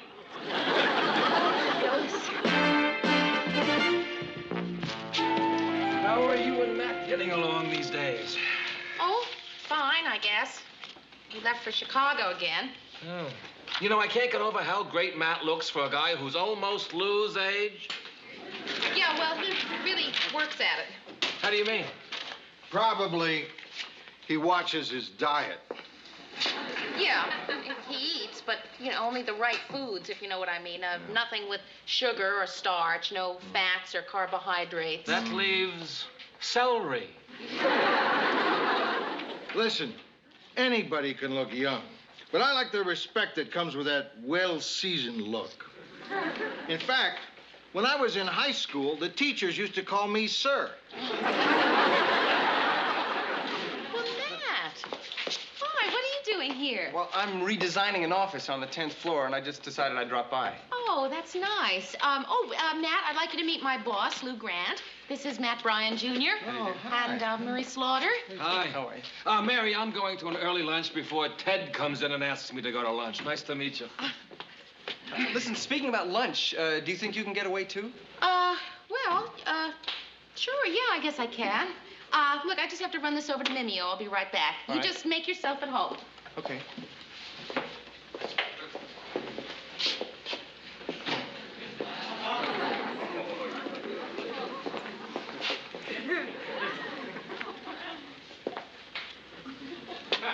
Anything I can help you with, young fella? No, thank you. I'm just waiting for Mary. We're going to lunch. Oh. You, probably know I'm Ted Baxter. The anchor man. Oh, yes. I'm Matt Bryan. Nice to meet you, Matt.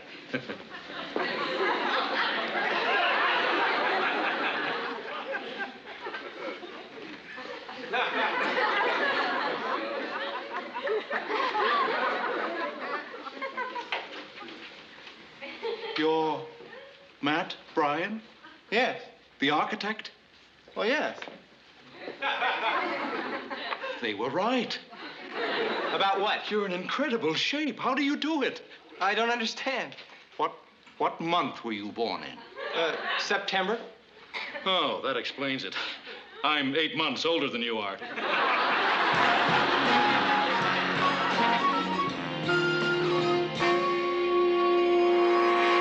we sit there? Yeah.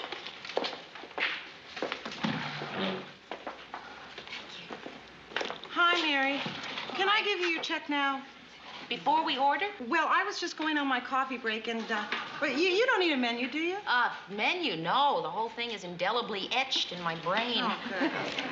I think I'll have the Garden Fresh chef's salad bowl with crispy croutons and tangy bacon bits. And you? I'll have a cup of piping hot coffee. Right. Is that all? Oh, I had a late breakfast. Well, if you had a late breakfast, how come you invited me to an early lunch? Well, I just wanted to talk. Boy, some coffee break. Nobody even left me a newspaper to read. So, my father and I had sort of a fight. oh, That's too bad. What about? Mainly about you. Oh, I'm sorry. It's hard not to listen. Would you mind if I asked you a personal question? Can I hear the question before I answer that question? How do you feel about my father? Why? Well, you see, I like you. Well, thank you, Matt. I like you, too. Listen, shouldn't we talk about something else? No, Mary. Mary, it's okay. Oh, I'm sorry. I'll go see if I can find a newspaper. Matt, what is this all about? Mary, you've got my father on the run. He's not in Chicago. He just told you he was. What? Yeah, and he wasn't there last week either. Well, why? He's afraid. Of me? Of you, of love, of marriage, of divorce. Boy, he sure works fast. No, not really. He gets nervous when he gets attracted to somebody. You see, he thinks that attraction leads to love, and love leads to marriage, and marriage leads to divorce. So now the only girls he sees are the ones he doesn't like. Well, I don't think he likes me anymore. Why? Because he just walked in. Oh, hi, Dad. Hello. They told me at your office you'd probably be here. Is there anything going on that I shouldn't know about? But no, we're just having lunch. Would you like to join us? No, but I'd be happy to replace you. Oh, all right. Yeah, I have a lot of things to do on the 10th floor. Good. Well, hang in there. Well, all I could find was yesterday's sports. Oh, I missed something, didn't I? Oh.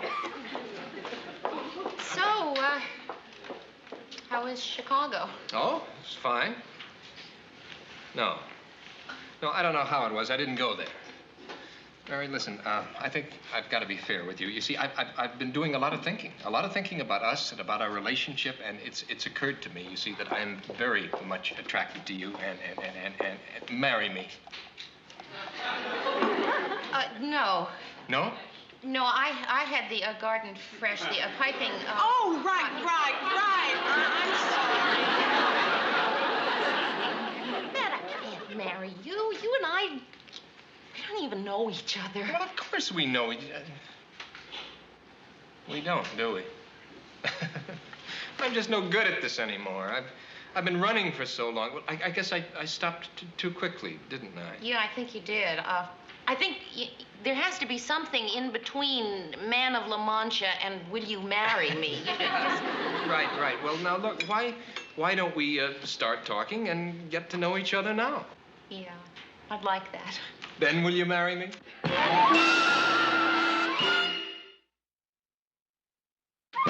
So once I built my first treehouse, I knew I was either going to be an architect or Tarzan. Oh, Ted, have you met Matt Bryan? Oh, yes, we've met. We have?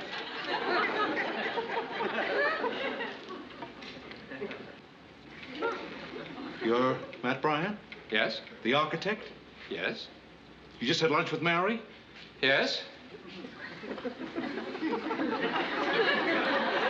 Oh, that's it. You shaved your mustache. It's hard to explain about Ted.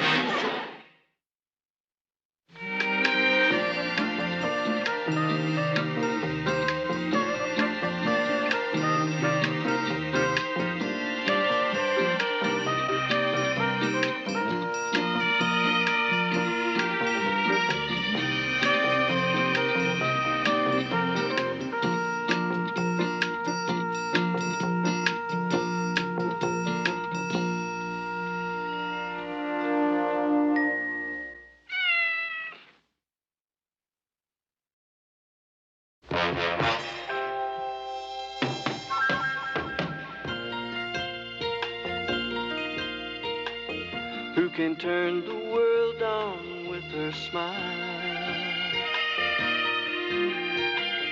Who can take a nothing day and suddenly make it all seem worthwhile? Well, it's you, girl, and you should know it. With each glance and every little movement you show it. Love is all around, no need to waste it. You can have the time, why don't you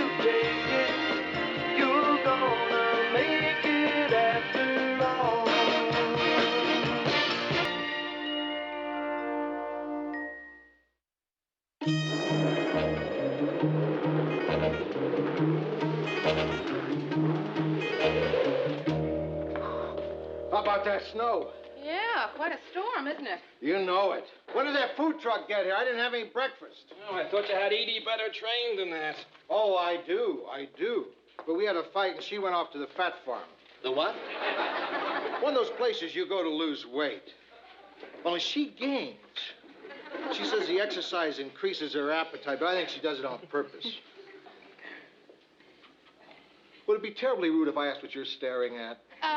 Well, it's not melting. What isn't? The snowflake on the end of your nose. Look at it. Yeah, it's still there. Did it ever occur to you two that if a snowflake isn't melting, it might be paint? Oh. Why would you paint a snowflake on the end of your nose, Louie? I was painting the bathroom ceiling. I got it all over me. Mr. Grant, come on over here and sit down. I'll get it off for you. What is that stuff? Nail polish remover.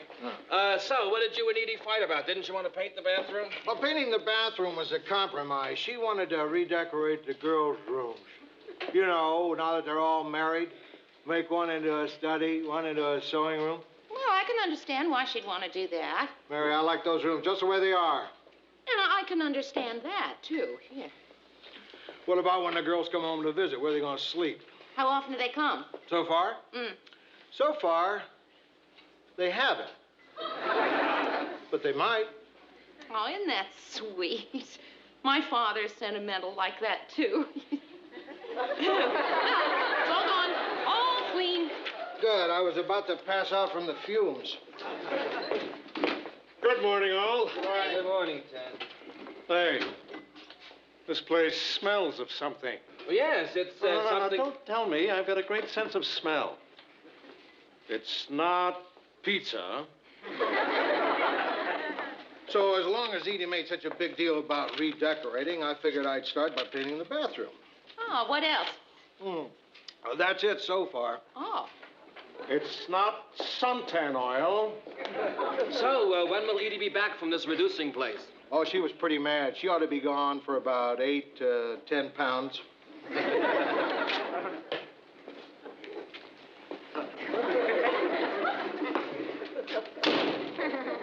Well, whatever it was, it's gone now. What are you doing? Straightening your desk. You sort of let it go. If you think this is bad, you should see what's going on in my house since Edie left. Well, maybe you ought to get somebody in to clean it before Mrs. Grant gets back. Oh, I'm going to do better than that. I'm going to redecorate the living room. Yourself? No, I got this friend. He was a decorator in the Army. The Army? Sure. You don't think those Army barracks just happen, do you? What's this Army friend of yours decorating now that he's not in the Army anymore? Bus stations. Mr. Grant, don't you think that you might be better off if you'd find a decorator who specializes in, houses? I could try to help you find one. Okay. Find me a decorator, but make sure he's someone who's economical, inexpensive, and who doesn't cost too much. Well, I'll certainly try to find someone who'll meet all those qualifications. And whoever it is, tell him I don't want to spend a lot of money either. Right. Now, what am I going to tell my decorator friend? He was so excited. It was going to be the first place he ever did without lockers. Mare?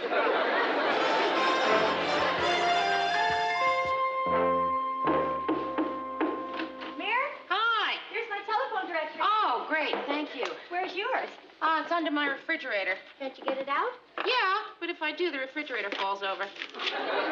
What are you looking for? Well, Mr. Grant wants me to help him find an interior decorator, and I gotta start someplace. In the classifieds? Oh, Mary. No decorator who's any good would advertise in the classified. Well, use my decorator, Mary, Mr. Arnold. Mr. Arnold? Yeah, here he is. Where? Now, when he did me, he was unlisted. Is he expensive? Certainly he's expensive. He wouldn't be any good if he weren't. I don't think he'd be right for Mr. Grant. Oh. You know what else I don't think?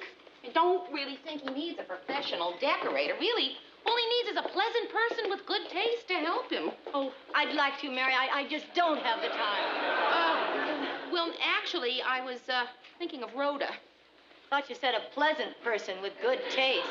Oh, come on, Phyllis. Rhoda does a great job of decorating the windows at Hempel's. Haven't you seen her Christmas windows? They're terrific. Well, then Rhoda's your girl. Mr. Grant wants to live in a manger. Hiya. Oh, hi. I was just talking about you. Somehow that doesn't come as a shock. Mary, you got a couple of spare eggs? Yeah, sure. Help yourself. Listen, Rhoda, Mr. Grant is looking for someone to help him decorate his living room. And, well, we just thought of somebody. Who do you think? Yeah, Phyllis would do a good job. Who? Me? You mean? Me? Sure. You got the best taste of anyone I know. Rhoda! Dear! I hardly know what to say. How very flattering. I had no idea you thought so highly of me. Oh, I don't, Phyllis. It's your furniture I love. Well, actually, Rhoda, I was thinking of you doing Mr. Grant's place. Me? Yeah. Since I don't have the time. I think you could manage it, Rhoda. After all, you and Lou Grant have so much in common. You know, you're both earthy. Here, Phyllis, the 2 eggs I borrowed. Now we're even. Mary, I'd rather owe you than her. Listen, are you serious about this decorating? Yeah, sure I am. Might be fun for you to kind of branch out a little bit, you know. And plus, there'd be some extra money in it for you. Oh, boy, I could use that. After I paid all my bills this month, there was one item I didn't account for. My rent. Interior decorator, huh? Yeah, why not? Hey, you know, with my discount down at the store, I could save him a lot of money. Oh, well, that's great. Do you have any idea what you'd charge him? Oh, golly. I guess when I'm finished, I'll ask him what he thinks it's worth. I wouldn't do that, Rhoda. You ought to get a little something for your effort. Oh, come on, you'll do a great job. Yeah? Well, when would he want me to do it? Well, right away. Mrs. Grant is out of town, and he wants to surprise her. It means I have to work over the weekend. Thank you, Mary. Oh, really? Thanks. No, don't thank me. Listen, you're doing me a favor. I'm going to go upstairs and start looking through my decorator magazines. First time I've ever heard popular mechanics referred to as a decorator. Do I owe you some eggs? Yeah, 2 eggs.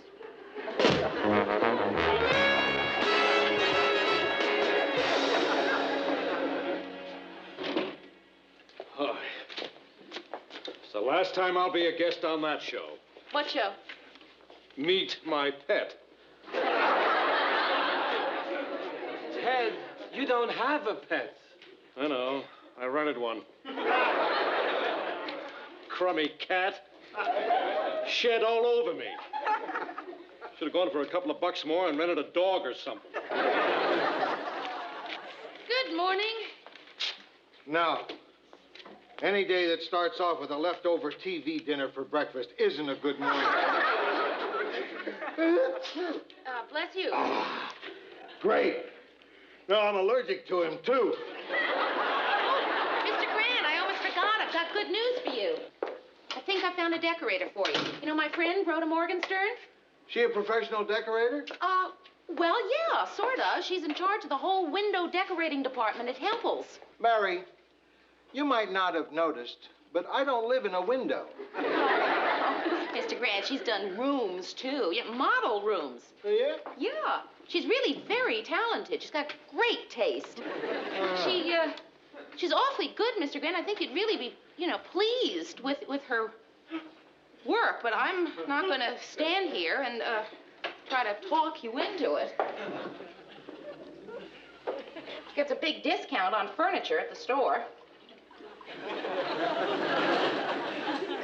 Probably only have to pay her whatever you thought the job was worth. Okay. Good. So, what do you think? It's a very nice room, isn't it, Rhoda? Yeah, very homey. Does that decorator talk for a mess? You can't bomb too bad when you start with this. Huh? Well, I mean, it's a terrific floor plan. Yeah, it's very warm and lived-in looking. Well, this room has been lived in. Lots of living has gone on in this living room. But now it's time for a change, right? Right. So, Lou, what do you want to do? Well, I don't know. Isn't that what you're supposed to tell me? Oh, well, Rhoda's got lots of ideas, haven't you? Sure, yeah, lots of ideas. I'm just trying to picture what the room should be. Early American, contemporary, Spanish. Yeah, that sounds good. Which one? Oh, is that more than one? Yeah. I don't know. You're the decorator. Mr. Grant, as long as you're doing this for Mrs. Grant, does she have any preferences that you can think of? Well, she's always looking through magazines, pointing out things. Let's see. Oh, yeah. Light and airy. That's what the captions on the pictures always say. Light and airy. Mm-hmm. And inexpensive. That's what I always say. But not cheap. Right. Well, how does a more uncluttered look sound? Mm-hmm. Mm-hmm. Yeah, right. What about colors? Yeah, colors would be nice. I mean, what colors do you like? Oh, well, I don't know. Gray? Muted colors. How do you feel about antiques? No. Edie doesn't like antiques. That's why we're getting rid of all these things, isn't it? No antiques. No. I want all new things. Except Except what? that chair. Except this chair? Yeah. I used to sit in it and wait for my daughters to come home from their dates. The hours I spent. Oh, boy. Hey, see these marks on the arm here? What these gouges? Yeah. Those are from my fingernails. When the girls stayed out after midnight, I used to sit in this chair, like this, staring at that doorknob, waiting for it to turn. The chair stays. Is there anything else that you want to keep? Maybe the doorknob. No. Anybody want a beer? Oh, no, I don't think so, thank you. Yeah, I could use one. Hey, I think you're going to be a good decorator. Good. Did you get anything out of all that? Oh, sure. I'll refer to this constantly. What he wants is a room that's early American contemporary Spanish. Light and airy, inexpensive but not cheap. For colors, he likes muted, but most preferably gray. No antiques, all new, except for this tacky old green chair and a beat-up doorknob. Well, you want a challenge, don't you? Sure, Mary, I want a challenge. I just get the feeling that this room might win.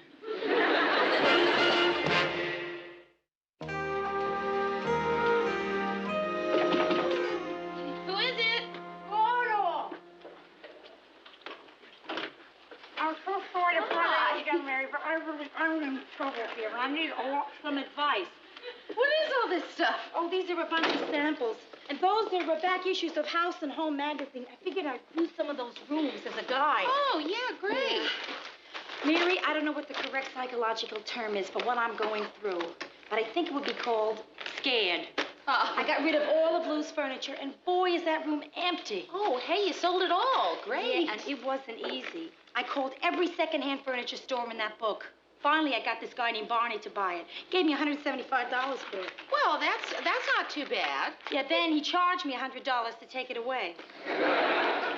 Listen, what do you think of blue? Oh, well, blue is certainly one of your popular colors. Well, I'll ask Mr. Grant tomorrow at the office what he thinks of it. Do that, will you? And while you're at it, ask him what he thinks of brown. And beige.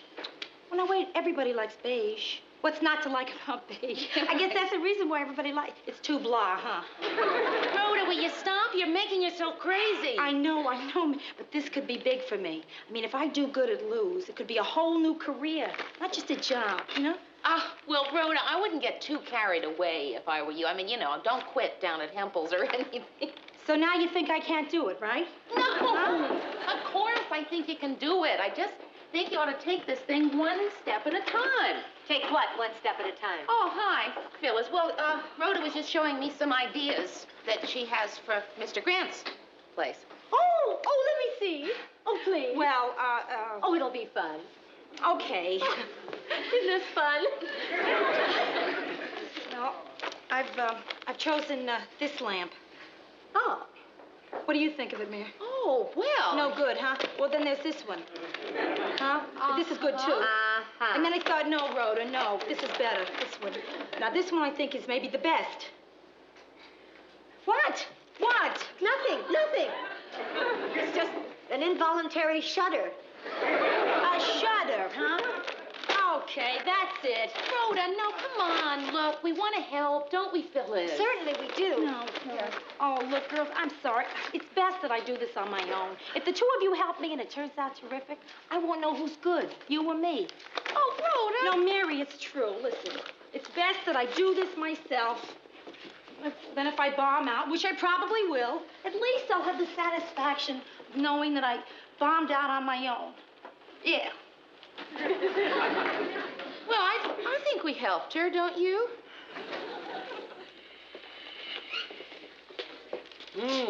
What are you reading there, Ted?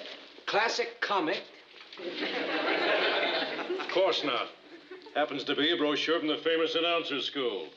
I'm thinking of lending my name to their teaching staff. But don't stop there, Ted. Why don't you donate your whole body? Oh, come on, Rhoda. Thanks for what? Don't be silly. Bye-bye. Oh, she is so excited about this decorating thing. She calls to thank me every time she picks a new piece of furniture. She's doing great things for her confidence. What's it doing for Lou's living room? Well, we don't know. She isn't showing anyone yet. Oh, Lou, what do you think of the famous announcers school? Terrific, Ted. When do you start? Oh, Mr. Grant, I almost forgot. Rhoda called to say that your furniture will be in by 7 o'clock tonight. Wonderful. You were right about Rhoda. She's good. Oh, I'm so glad. Mm-hmm. Hey, what's it look like so far? Well, all there is so far is a primer coat of white paint on the walls. Well, then how do you know she's good? By the way she hollers at the painters. She really knows what she's doing. She ordered this great ashtray, this big, round glass ashtray. Came this morning. She's great. Well, I can't wait to see it. I guess she'll be getting home pretty late from your house tonight. I wonder if she wants me to stop over there and pick her up. Huh. Is that a hint that you want to see what she's done? Yeah. Well, then why don't you give me a lift home and you can see it? Oh, could I? Good. Well, I feel it's only right, since you arranged everything, that you be there at the unveiling to share my happiness if it turns out great. Oh. And take the blame if it stinks. Rhoda, go turn on the lights. Why? I want you to see the place in one burst. One burst?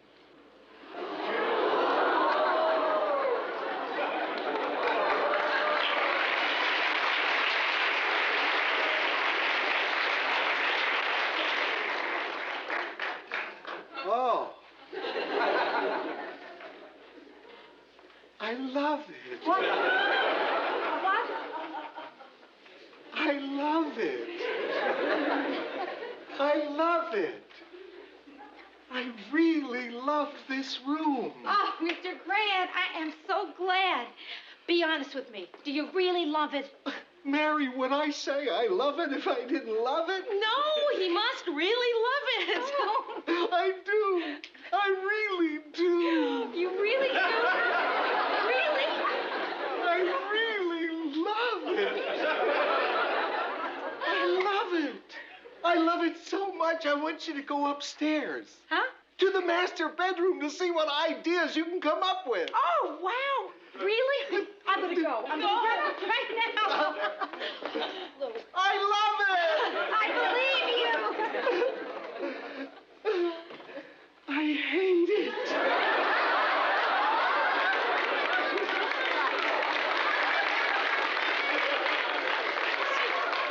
Are you kidding me? I really hate it.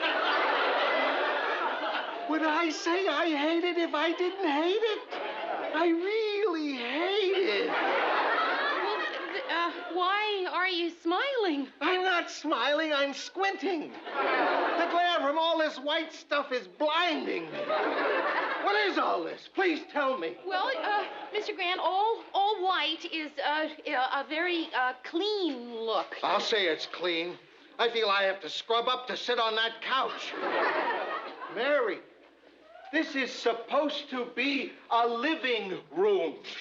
A living room. I can't live here. Look at me. I'm walking around the rugs. Well, maybe it just takes a little getting used to. I'm used to it already. It's not you, is it? It's not anybody. Look at that. Look at that.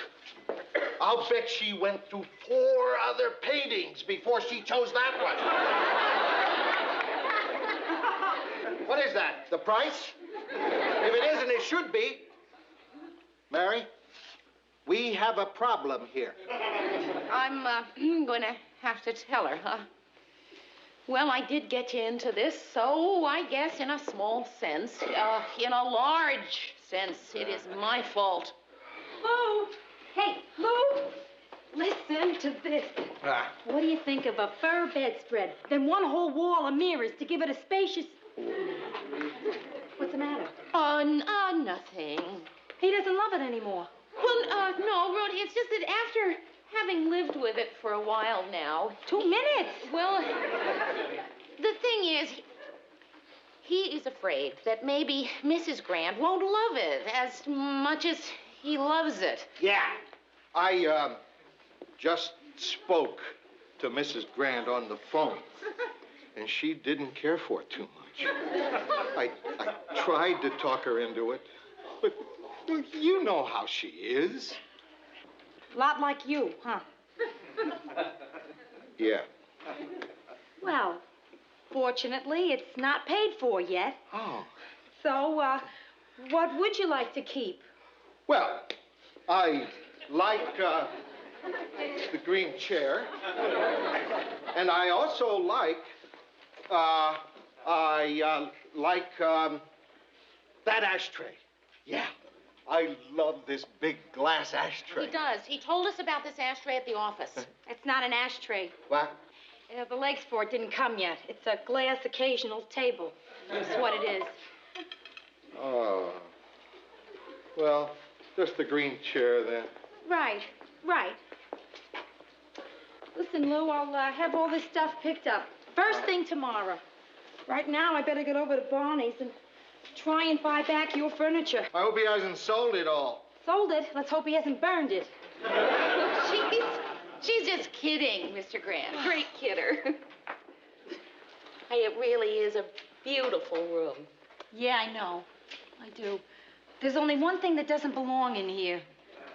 The green chair. No, the man in the green chair. Kidding. Again. Another kidding. Bye.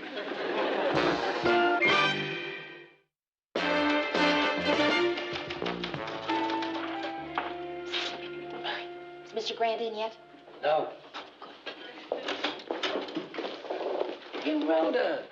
Hiya, Murray. Murray, will you please tell her how much I loved the room she did for Mr. Grant? Yeah, Mary said it was something out of House and Home. It was, August 1969, page 83. Oh. Morning. Morning. Hey, Rhoda. I want to thank you. My wife loves what you did to the place. I didn't do anything. No. It's the walls, the white walls. That made the difference. She says it makes the whole place lighter and brighter. And she loves it. She loves it? Really? Mary, tell her. Would I say she loves it if she didn't love it?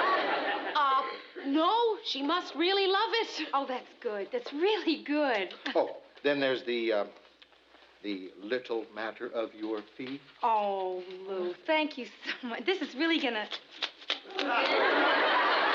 Chinka, chinka, chinka? Well, some of it's in change. Oh, good. I was afraid maybe all of it was in change.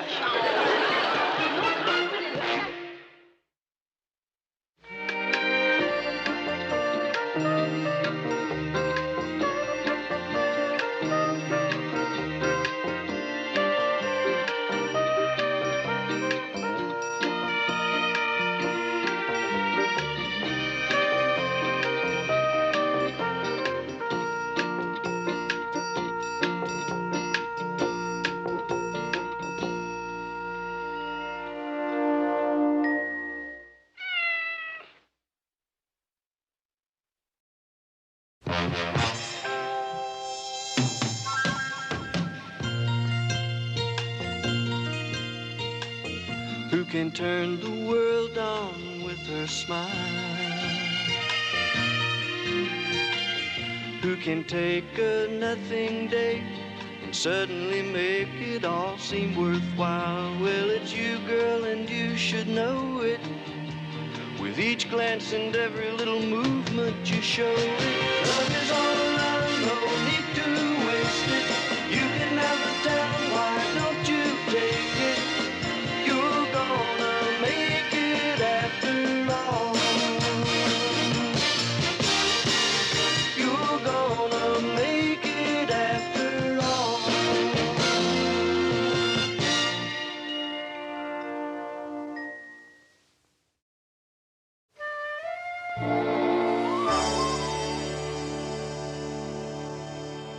Mary, will you put this memo through for me? I'm giving Gordy a raise. Oh, Mr. Grant, isn't that nice? No, it's not. I know Channel 6 is looking for another weatherman. I don't want to lose him.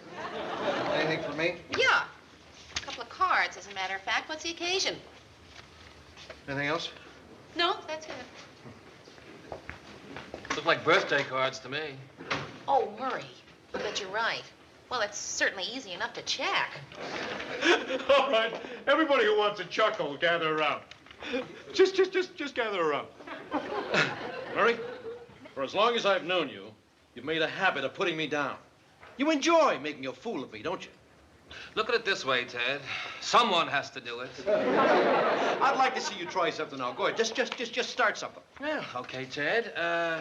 I think your newscast last night was Shut up, Curly. What? Is that your head or is your neck blowing a bubble? These are bald people jokes. What's that book? Heckler stoppers and one-line toppers. I sent away for it. Hey, Murray, you were right. Today is Mr. Grant's birthday. Oh, yeah? How old is he? Well, let's see. He was born in 1925, so let's see. I'll get it.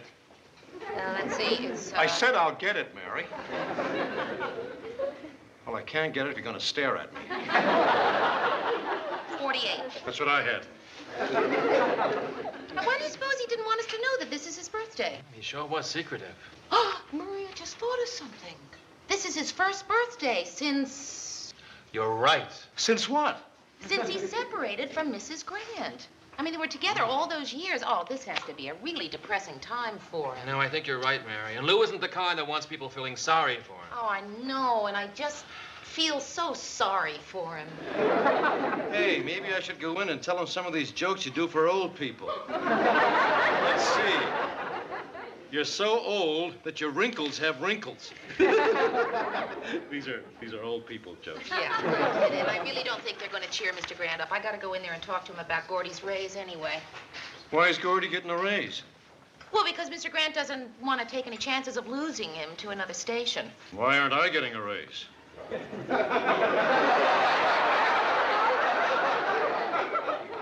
Oh, say, Gordy, I just recommended you for a raise.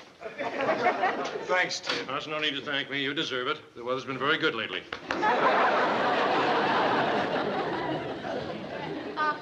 I need your signature on this. Okay, Mary. Mr. Grant, could I say something personal? Yeah, I guess so. Happy birthday. You really lay it on the line, don't you? How'd you know? Well, I saw the cards. Oh, yeah. These, huh? Every year, my mother sends me $25 and says to get myself something nice with it. I used to go out and get myself a suit. Now I go out and get myself a steak. Who's the other one from? One of my daughters. This little fluffy cottontail is hopping right your way to wish you lots of love and joy this very special day. Well, it's the thought, you know. She didn't write it. She bought it. It's printed right on the card. Some guy does that for a living. Every morning he goes to the office and writes little fluffy cottontail. Probably. Then at night he goes home and kicks his dog through a hedge. So, what are you going to do about your birthday? It doesn't matter what I do about my birthday. It's just like any other day. Christmas, Thanksgiving, New Year's. Well, don't you have any plans for your birthday? I don't plan things, Mary. I just like to let things happen. I like to be spontaneous. Call me madcap, but that's the way I am.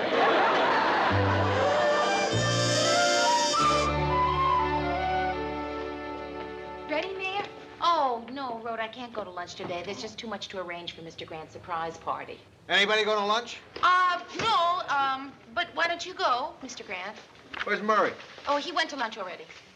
Oh, I guess I'm not that hungry after all. Mary, tell me again, why are you doing this?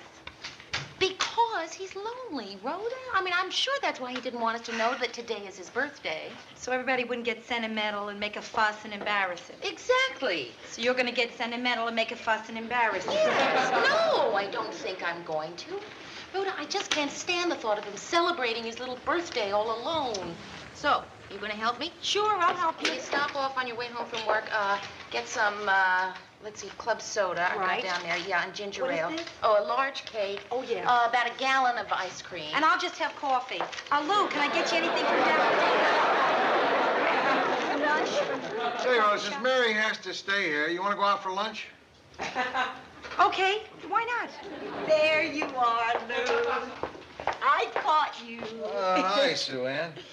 Do you wear your sleeves rolled up because you know what wonderful arms you have? No. I just keep them up so I don't get any stuff on them. I don't know about you, but I find shyness in a man irresistible. Don't tell me. The happy homemaker has eyes for Lou. I think so. Well, he meets all her requirements. He's a U.S. citizen between 18 and 65. You have the lint on that jacket. Let me get that for you. You simply take your ordinary Scotch tape, wrap it around your hand, and then the lint is gone. It's nice not to have any lint. So where are you eating lunch? No place fancy. A joint I know, run by an ex-mess sergeant. I always go there on Friday because the special is catfish and chili. You want to tag along? Say, I'd love that. Yeah? But I have to prepare tomorrow's show. It's a salute to poultry. Yeah. Okay, come on, Rhoda. Okay, Lou. But listen, I am on a diet. Do you think they have catfish with cottage cheese? So long, Susan. Isn't it funny how hyper-masculine men feel threatened by very feminine women? Gee, I hadn't noticed that. I have. I threaten a lot of them. So, how are things on the Happy Homemaker set? Oh, glorious. We're taping a special. So far today, I've poached marrow, rendered lard, and coddled an egg. It's a full life, isn't it, Sue Ann? Listen, I don't want to keep you or anything. What are you going to give Lou for his birthday? How did you know it was his birthday? Oh, little bird told me. Did the little bird have silver hair by any chance? And one foot in his beak? I think Lou's birthday calls for something super special. Well, I don't know how super special it's going to be, but I am going to give him a surprise party. Terrific! Oh, you just get him to your place and I'll do the rest. And Mary, I promise you, I can show you 1,001 tricks that can turn any gathering into an affair. I just bet you can. I'll see you at your place at 7:30. Right now, I have to go stuff a duck. I was just going to suggest you do that.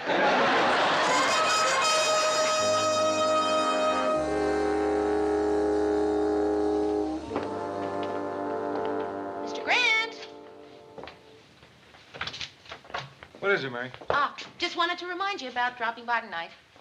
Oh, yeah, right. But remember, just a quick one. Yeah, right. That's it. Okay, Yeah. I'll see you later then. Yeah, but remember now, just for a few minutes. Yeah, right. Just 10, 15, maybe 20 minutes. Well, Hi, hello, old buddy. Hi, Ted. Little depressed, huh? Listen, I just want you to understand. I understand. I mean, it's perfectly natural. A lot of people feel depressed on their birthday. How did you know it was my birthday? I remember. Last year this time, I wished you a happy birthday, Lou, and you didn't correct me, so... I'd rather no one else knew about it. You can trust me, Lou. I know a little about tact. How's it feel to be pushing 50? I've got this lump in my throat. Well, look on the bright side, Lou. These are the golden years, the twilight of a happy life. I'll remember that. Days dwindle down to a precious few. September, October. I think maybe I've been cheered up enough for one day. You know, when you think about it, it's incredible. 2/3 of your life shot, just like that. Where'd it all go, Lou? That's what I want to know. Where'd it all go? Hello, Lou. Edie, happy birthday. Oh, you shouldn't have. Don't get embarrassed. It's nothing fancy. Well, what brings you down to the old newsroom? Well, I wanted to wish you a happy birthday and give you your present. I knew you'd be going out later. Well, you just didn't happen by because you were in the neighborhood. Come on. Of course not. I wanted to give you your present. This is your husband you're talking to. Come on, Edie. I know you. Lou. You came here to flirt, didn't you? I came to give you your present. No, listen. I know when you're flirting. You're flirting, aren't you? I am not flirting. Come on, admit. I know you're flirting. Come on, Edie. Hey, come on. I know when you're flirting. Come on, tell old Lou you're flirting.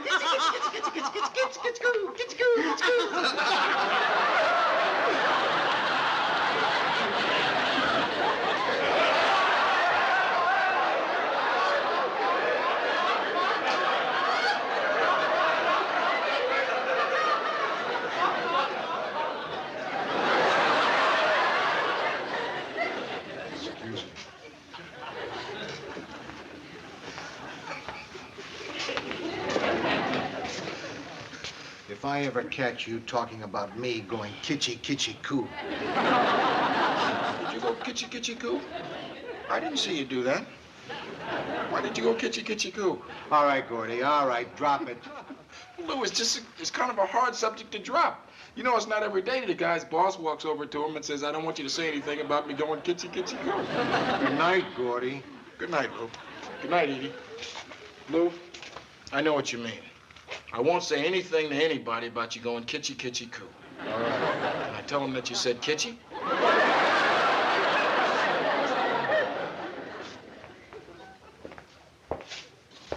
So, Edie? Yes, Lou? Thanks for the present. I just know I'm going to enjoy that. I hope so. You know, you can still hug me when I give you a present. Yeah, I know I can still hug you. You want to? In the newsroom? There's no one here. Okay.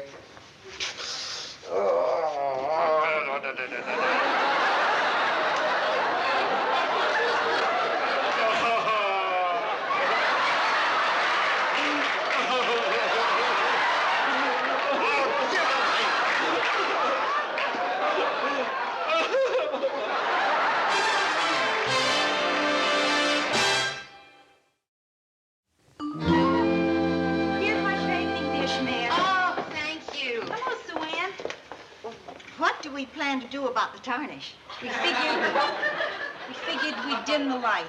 Yeah, you be sure and put something under that tonight. Once the alcohol from the burner on one of those ruined my table finish. I solved it with a mixture of mayonnaise and ordinary cigarette ashes. That makes a good stain remover? But a rotten dip. What is the theme of this gathering? Oh, happy birthday, I guess. Oh, Mary, that's so humdrum. Let's come up with a theme. Our decor should say something. Maybe our couch could propose a toast. Sue Ann, don't you think Mr. Grant will suspect when he walks in here and sees crepe paper spelling out Happy Birthday, Lou? You're right. We'll concentrate on the theme. Say, here's an inspiration. Last month, one of my viewers asked for help with her grandfather's 80th birthday. I suggested a kiddie party. A kiddie party? Don't you love it? We flew in the face of time. All the old-timers got lollipops and balloons, played musical chairs, wore bibs at the table. Tell me, how did Grandpa feel when they put him up on the pony to get his picture taken?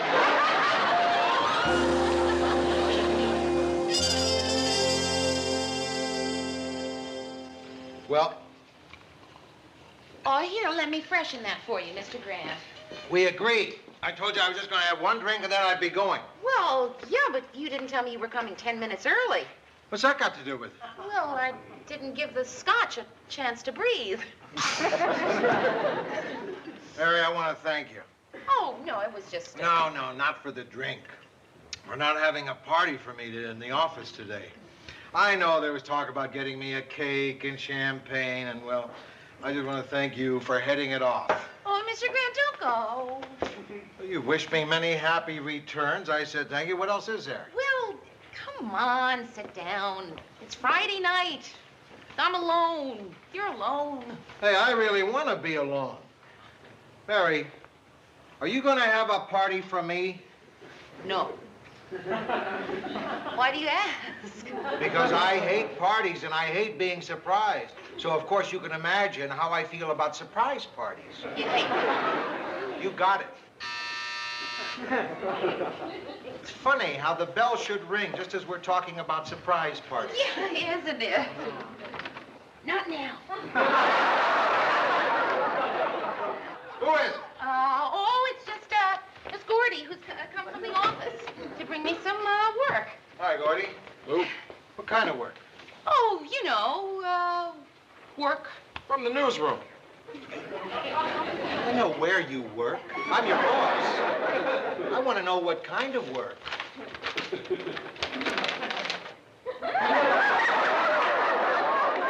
Paper hats. Somebody must have switched envelopes on me. We don't use paper hats in the newsroom, Mary. We haven't for years. Paper hats are used at parties. I'm leaving. No, Mr. Grant, please, you can't. I mean, everything's all planned. Now, it is a surprise party. No. No? Oh, not really. What do you mean, not really?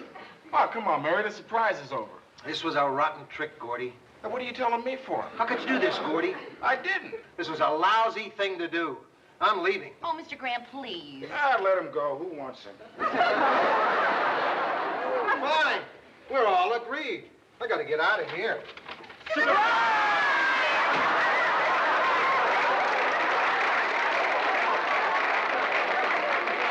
By the back door. No, Mr. Grant, there isn't any back door. Mary, that is a very foolish thing. Do you know how dangerous it is not to have a back door? But, Mr. Grant, they're just friends. No friends are coming through that door. They stay out. How could you do this, Gordy? It was not his idea. Oh, don't always stand up for other people, Mary. You shouldn't have talked her into this. Now, I want to get out. Now, wait.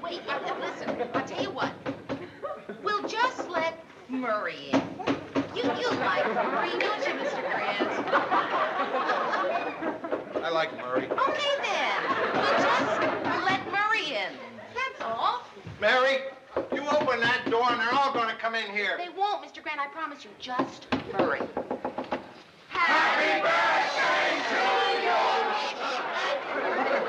Everybody, if you can just give me a few minutes. It seems that he doesn't like birthdays. Look, is there? He doesn't like birthdays. Is Murray out there? Murray, Murray, come in here for just a minute, please. No, just Murray. Just Murray. Please, a few minutes.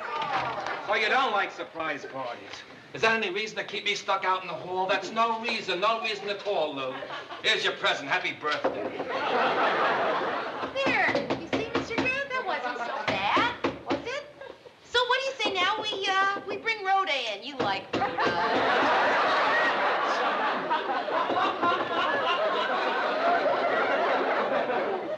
Yeah, I like Rhoda. Okay, then. We'll just let Rhoda in.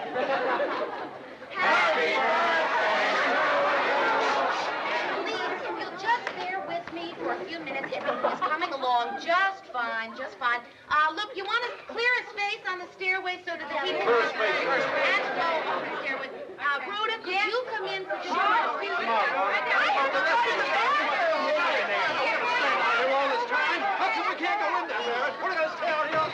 Mary, I think we found a theme for this party. Hatred. Mr. Grant, this is silly. It's embarrassing. I mean, I invited those people here. Back, you animals! Boy, I can see why you don't want those losers in here. As a present for the happy birthday boy. Why, aren't you going to open it, Lou? No.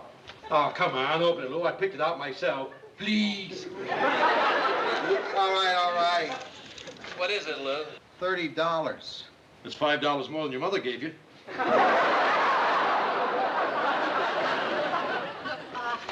Mr. Grant, I can understand you're having an aversion to something, you know, so I'm just, totally in sympathy with you there. But, Mr. Grant, why are you doing this to me? I mean, look, I am a person who lives all her life trying to avoid scenes, you know? And there are 24 people out there ready to bash down my door just because I want to give you a little party. Forget it, Mary. We can have a good time with just us. Right, Lou? You think I enjoy doing this to you? I know how horrible this evening is to you. I know how horrible it is for all those people out on the stairs.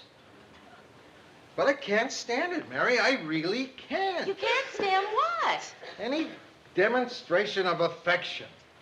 I don't know how to handle it. How to respond to it. I never have. It's a big problem for me. Oh, Mr. Grant. Mary? I'm sorry. Mary, can't you just go out there and explain to them how I hate this sort of thing and tell them to go away? No, I can't do that. I invited them here. Mr. Grant, I'm really sorry. Hey, Mary, you have nothing to apologize for. That's right. You worked pretty hard for this party. And you know why, Lou? Because she didn't want you to be alone on your birthday. Look, Lou, I want you to know I'm not going to lay any guilt on you because that's what my mother always does to me, and I hate it. But if she were here, my mother would say, Lou, do what you want. Doesn't make any difference if you are ripping out the hearts of those who love you. That makes sense, Lou. I can't fight all of you. Okay, I'll let him in. Now we can have a party. Good going. Okay. Happy birthday to you. Happy birthday, dear Louie. Happy birthday to you.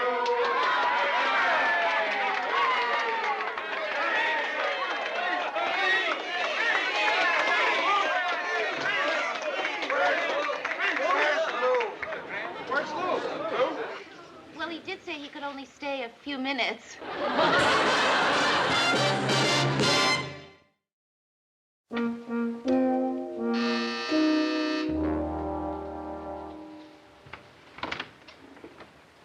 Mr. Grant. I thought I'd just drop by and apologize for ruining your party. That's all right. Well, come on in. Everybody's gone. So, how was my party? You want to know something? It was the best party I ever gave. Figures. It would have been a lot better if you'd been here. Oh, it's all right. I understand. They're your presents. Ted insisted that we open them. He said you would have wanted it that way. So everybody had a good time, huh? Yeah. Hey, there's some cake left. You want some? Yeah, sure. Who blew out my candles? Oh, we all did. Yeah? Anybody make a wish? Yeah, Gordy. Yeah, what did he wish? Oh, you don't want to know that, Mr. Grant. So what did you do tonight? Oh, I went down to McCluskey's and had a couple of drinks. Sounds like it was fun. Yeah, they threw a surprise party for me. Well, you see, Mr. Grant, everybody really loves you. I know.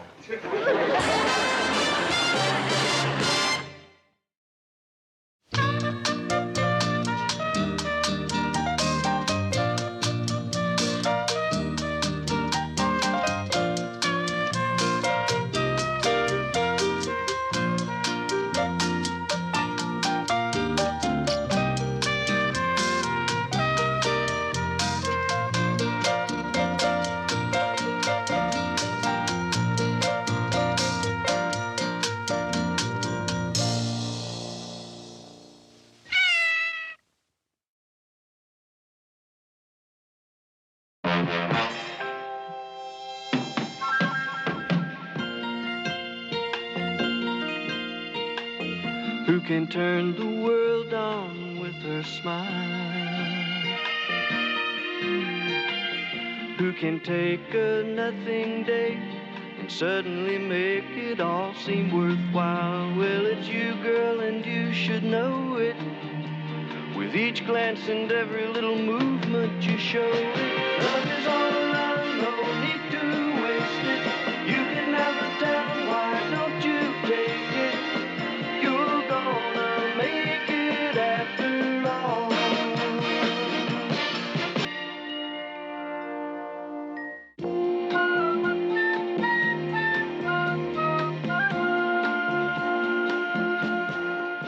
Not responsible for debts other than my own. Christopher Haywood. Rhoda Haywood. Rhoda, why do you bother reading those? It's the first place where guys announce they're single again. I'm just trying out their names. Not responsible for debts other than my own. Victor Christian. Rhoda Christian. My mother would kill me. Oh, guess who? It's Phyllis. Mary, I'll get it. Let's see how long it takes her to remind us we're not married. Oh, am I intruding? I don't want to butt in on any single gals type chatter. 4 seconds. Hi. Mary, I come to impose upon your friendship just a little bit. May I? Yeah, sure. Oh, this is a little composition that Bess wrote in English class, and Mary, you must read it. I must have your reaction to it. Now? Oh, Mary, do you mind? No, I can put my hands in meatloaf anytime. See, I want the reaction of someone whose opinion I respect, who is also witty and perceptive. Then you want me to read it? I don't think that'll be necessary, Rhoda. Well, Mary, now, I don't want you to be influenced by me, but really, this is so clever and insightful. But you don't want that to influence me, right? Right. Ah, very good. Oh, do you think so? Oh, no, that's what the teacher wrote up here at the top. Very good. Did you notice that A right there next to very good? Will you look at that A? That is some A. So big and red and rosy. Isn't that a cute title, Mary? The Care and Feeding of Parents. Yeah, it is. Isn't that first sentence funny?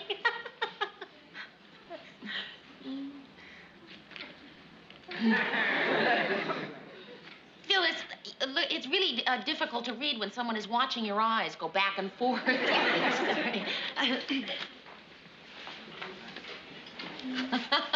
What was that? What was that?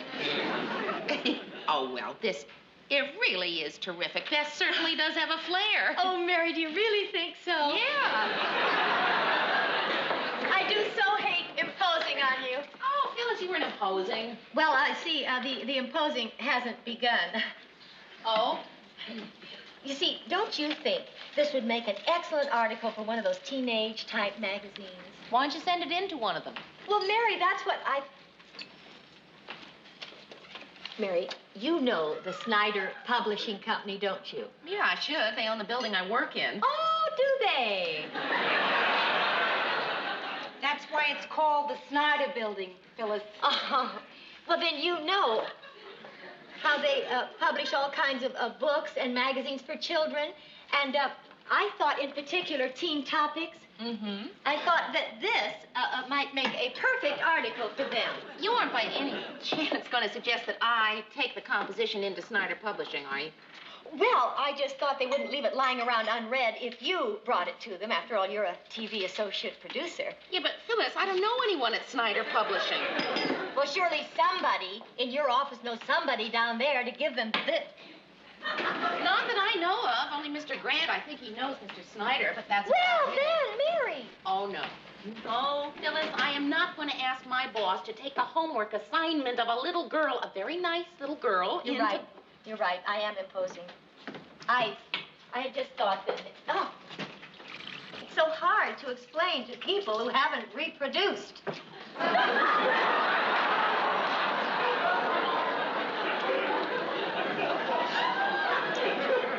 Why do I say things like that?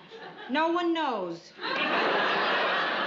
I'm getting out of here before I alienate everybody completely. Oh, Phyllis, come on. You're not alienating everybody. Speak for yourself, Mary. Phyllis, wait. Come on, give me the paper. I don't know. Maybe there's something I can do. Oh, Mary, you're just So, Mary. Well, let's just wait and see how merry I am, okay? Of course. I know you'll do the right thing. Say the right words. And any small advance is perfectly acceptable, whatever the going rate is. God bless you, Mary. You know, Mayor, it's a joy watching you stand up to Phyllis. Oh, come on, Rhoda. So she asked me to do a little favor. Oh, Mary, just a thought. Maybe you should type it up so it'll look more professional. God bless you, Mary. Murray, you know anyone who works downstairs at Snyder Publishing? Well, the same people who clean this office every night clean those offices. I think the guy's name is Smitty. Thanks, anyway. I know somebody down there. Oh? Who? Secretary to the big boss. Cheryl Weston. We went out quite a bit together. Wait a minute. Weston. Can't seem to find her. Maybe she's in the yellow pages. Oh, here she is under secretaries. Oh, Ted, would you mind if I called her? I've got something here to submit to Snyder. Oh, not at all. This is her private office number. You may use my name. Oh, no, that won't be necessary. It's just nice to know her name to sort of break the ice. Thanks. Hello, Miss Weston? Well, hi. I'm Mary Richards, your neighbor from upstairs at WJM-TV. Well, every day I just zip right past your floor on the elevator, and I feel like I know you. Mary Richards. Right. Well, Miss Weston, I have a really cute article here that I thought would be just great for teen topics, and I was wondering if... Well, yeah, I know I could mail it in. Well, perhaps I should speak to Mr. Snyder, then. Let me have it. Just a moment, please. Cheryl, this is Ted Baxter. I'd just like you to know the young lady you're talking to is a personal friend of mine. Hello? Hello?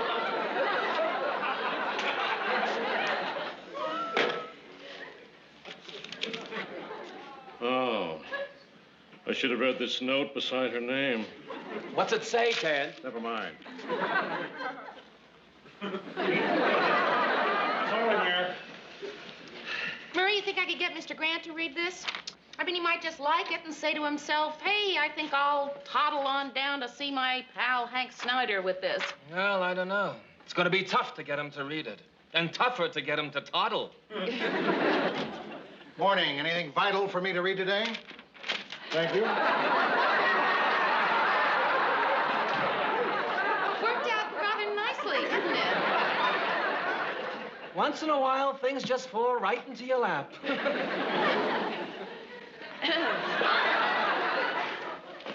I would like to speak to whoever is responsible for this piece of paper which I hold in my hand. That would be me. I just thought that if you had it in your hand, it might occur to you to read it. You're right.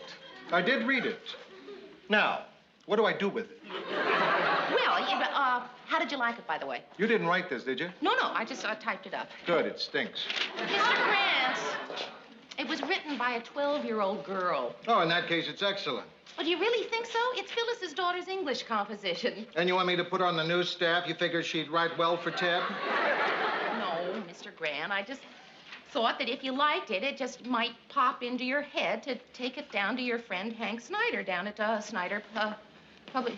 But I can see it didn't pop into your head to do that.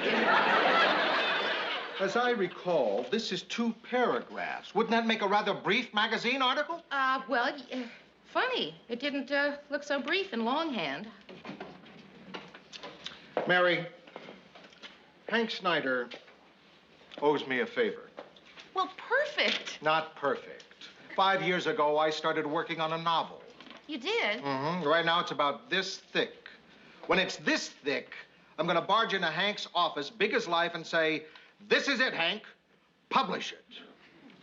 Now, Mary, you can't expect me to use up a favor this thick for one this thin? No, I don't. Forget it. I just did. Good. Well, I think I've done everything I possibly could have done. I have typed up the composition, groveled at the feet of Mr. Snyder's secretary, Made a fool of myself in front of Mr. Grant. What more could I have done? You did everything anybody could expect, Mary, and more. Right. So why is it that Phyllis is going to make me feel I haven't done enough? Phyllis, I tried, but Mr. Grant just wasn't as enthusiastic as we were. Why not? Didn't you see the grade on it? Well, no, Phil, you had me type it, remember? Oh. Well, why didn't he think it was good enough? No, he didn't say it wasn't good enough. Well, he said that it was a little short. Yes, he's right. It is short. You tell him that Bess hasn't begun to explore the possibilities of her theme. No, Phyllis, the thing is, Hank Snyder owes Mr. Grant a favor. Mr. Grant wants to use the favor to get a book published. A book? Yeah. Phyllis, Lars told me to come up and drop a hint for you to make some dinner. Tell him I'll be right down, dear. Okay. I offered to make him something, but he doesn't like jelly. Well, give him the rest of this banana and tell him I'll be right along. Oh, Bess, you know that little composition about coping with parents that Miss Delgado gave you that big red A on? Well, sure. Well, Mary has taken a great interest in it. And she and her employer, Mr. Grant, think that it can be a book. Phyllis, I did not say book. Well, they feel it needs a trifle more padding, a few chapters. Phyllis, I don't know if I can write a whole book. Well, all we have to do is elaborate on the theme that parents have a lot to cope with. The theme was the kids have a lot to cope with. Well, whatever. Phyllis, will you just hold on a minute? Hello. Hello. Phyllis, I did not say I could get a book published. I doubt if I can. In fact, I'm sure I can't. Well, we'll cross that bridge when we come to it. The important thing is for Bess to do it. Bye. Goodbye. Well, well. Sounds like you've been standing up to Phyllis again. Oh, well, they'll never finish it. I mean, a book is a book. It's long, it's thick, it's got small print on both sides of the pages. Mary, we're talking about Phyllis here. Before this thing is finished, you're going to be out there in Hollywood, selling the rights to the screenplay. Hand typing it. Yeah. 15, take other 10-second commercial. Go away. I'm only sticking my head in long enough to tell you I'm leaving. Oh, Rhoda, no, that's okay. Stay. Just Phyllis, she is driving me crazy with that book. You know, she called me 7 times at the office yesterday. I couldn't get any work done. I had to bring it home and do it on the weekend. You get tough. Look at me. Do you think Phyllis would ever dare ask me for a favor? Never. She respects me too much. In fact, she respects me so much she can't stand me.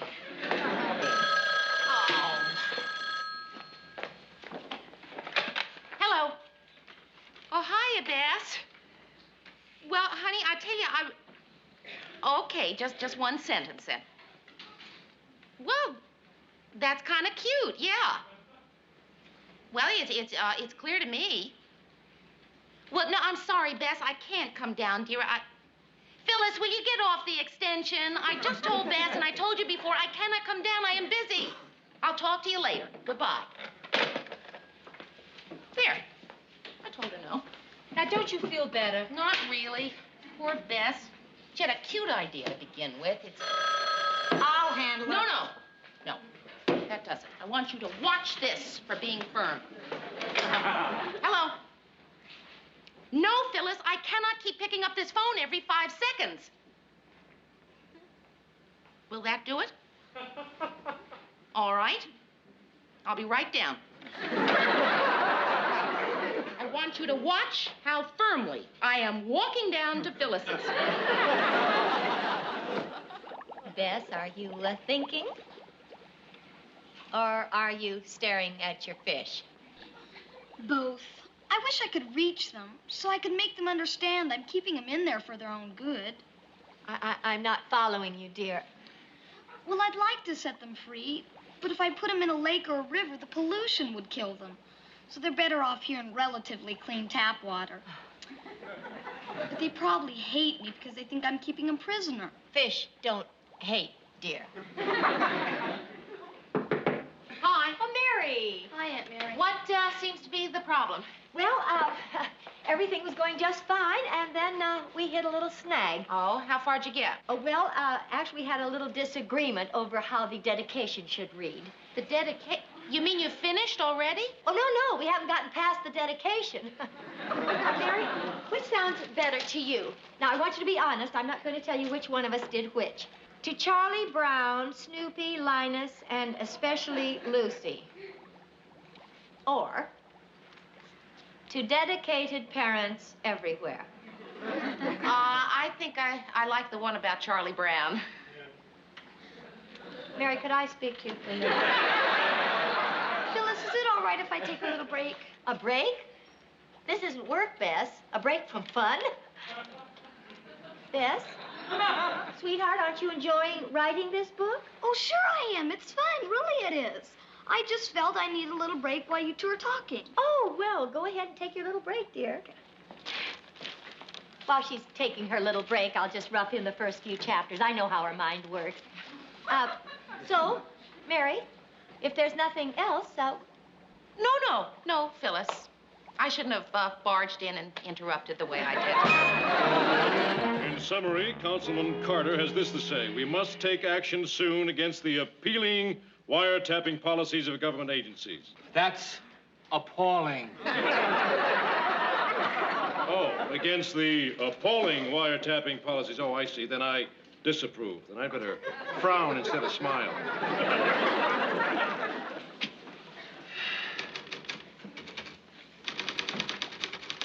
Hi. Oh, hiya, Bess. How are you? Fine. How are you, Mr. Slaughter? Well, I guess I'm fine, too. Can I help you? Well, I'd like to see Mary. Is she here? Well, she'll be right back. Why don't you just sit over here at a desk? Thank you. You're a writer, aren't you? Uh-huh. In a way. I write for Ted Baxter on the 6 o'clock news. I guess that makes me a comedy writer. I'm kind of a writer, too. Oh, that's right. You know, I really liked your little story about parents. Thank you. Do you enjoy writing? Well, now, let's see. I enjoy getting paid for my writing. I enjoy finishing my writing. I enjoy reading my writing. But I don't think I really enjoy the writing part of my writing. I think I know what you mean. Bess, hi. What are you doing here? Just thought I'd say hello. Well, how nice. Does Phyllis know where you are? Well, no. I'm supposed to be on a botany field trip, but they called it off because it's a bad day for outdoor breathing. And, well, Aunt Shaw had to go to the orthodontist 4 blocks from here, so I asked her mother to drop me off. Oh. Aunt Mary, could I talk to you? Well, sure. Why don't we use Mr. Grant's office? It's more private. Why don't you just sit down and I'll drop these off and be right back.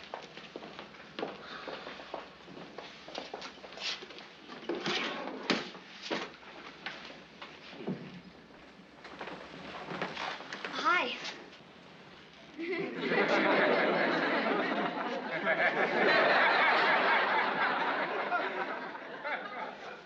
I know you, don't I? Yeah. You're not one of my grandchildren, are you? Oh, Mr. Grant, I'm sorry, but we had to use your office. Believe me, it's very important. Important. Very. I understand. So, what do you want to talk about? It's about the book. Oh, yeah, how's it coming? I wish we weren't doing it. Well, Bess, the other day you said you were enjoying doing it. Well, I was. I wanted to do it for Phyllis. I want her to be proud of me. Oh, honey, she is proud of you. I'd do just about anything for her. And since she wanted a book so bad, well, I figured I'd try and write a book. But Aunt Mary, I'm only 12. Not finished yet? No. I understand.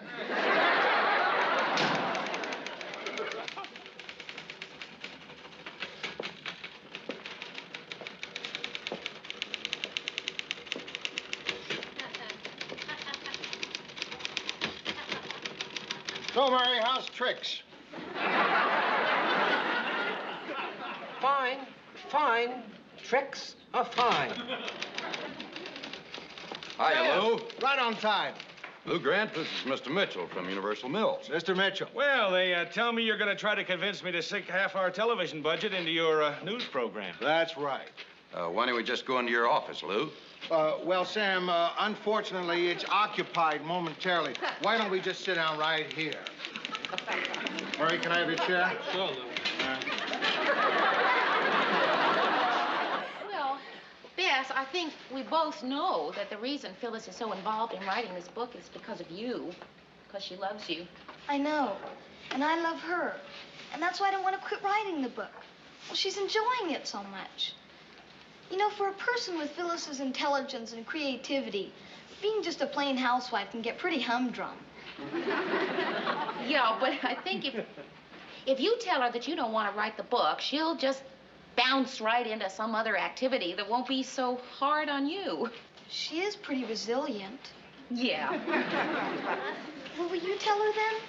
Well, Beth, sweetie, I could, but don't you think it'd be better coming from you? Well, maybe we could tell her together. Okay. Oh, good. Because when we're alone, Phyllis has this tendency to rewrite me.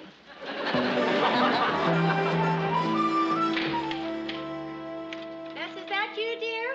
I'm in here. Nose to grindstone.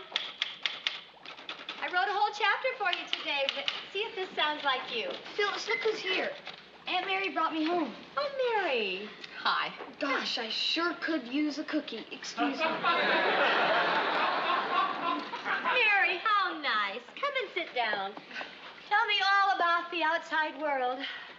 You know, it's true. Writing is lonely. Phyllis, Bess asked me to talk to you. When? Well, she came to see me today. Oh, to your office? Yeah. Uh-huh. Phyllis, well, I guess the best thing to do is just come out and say that Bess doesn't want to work on the book anymore. Well, fine. We won't work on the book. You're not upset? That she doesn't want to work on the book? Yeah. No. I just wish she could have told me herself. Well, see, the thing is, she was afraid that you'd be disappointed in her. Disappointed? Oh, Mary, well, that's silly. She knows I've always told her I only want the best for her. Oh, and that's exactly what I said to her, too. If she doesn't want to write, she doesn't have to write. Bess! I just knew you'd feel that way. Well, of course. That's it. Yes, Phyllis? Bess, dear, if you don't want to write, you don't have to write. I just put the book away, and we just won't talk anything more about it. Oh, good. Oh, Bess. Well, can I do my homework now? Of course. You can't push a child to do something she doesn't want to do. Always remember that, Mary. I'll try. Bess? What's that, dear? It's nothing. May I see it? It's just a painting I did in Miss Brewer's class. Why didn't you show this to me? I forgot. Look at this, Mary. Oh, Bess, that's really terrific.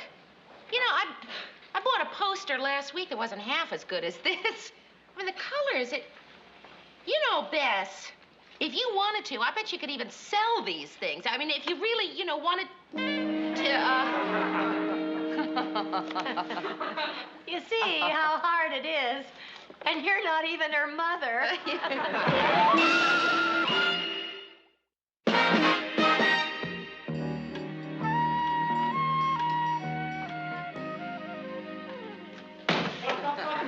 There it is.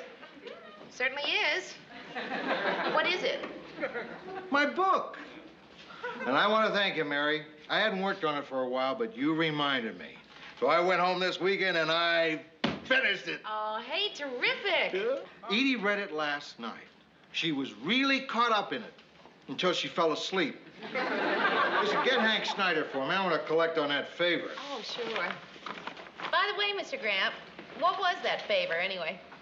Old Hank wasn't always a big publishing tycoon. He used to own a crummy little bar and grill. But a few years ago, I did something that financed the start of his whole publishing empire. Wow, what was that? I paid my bar tab.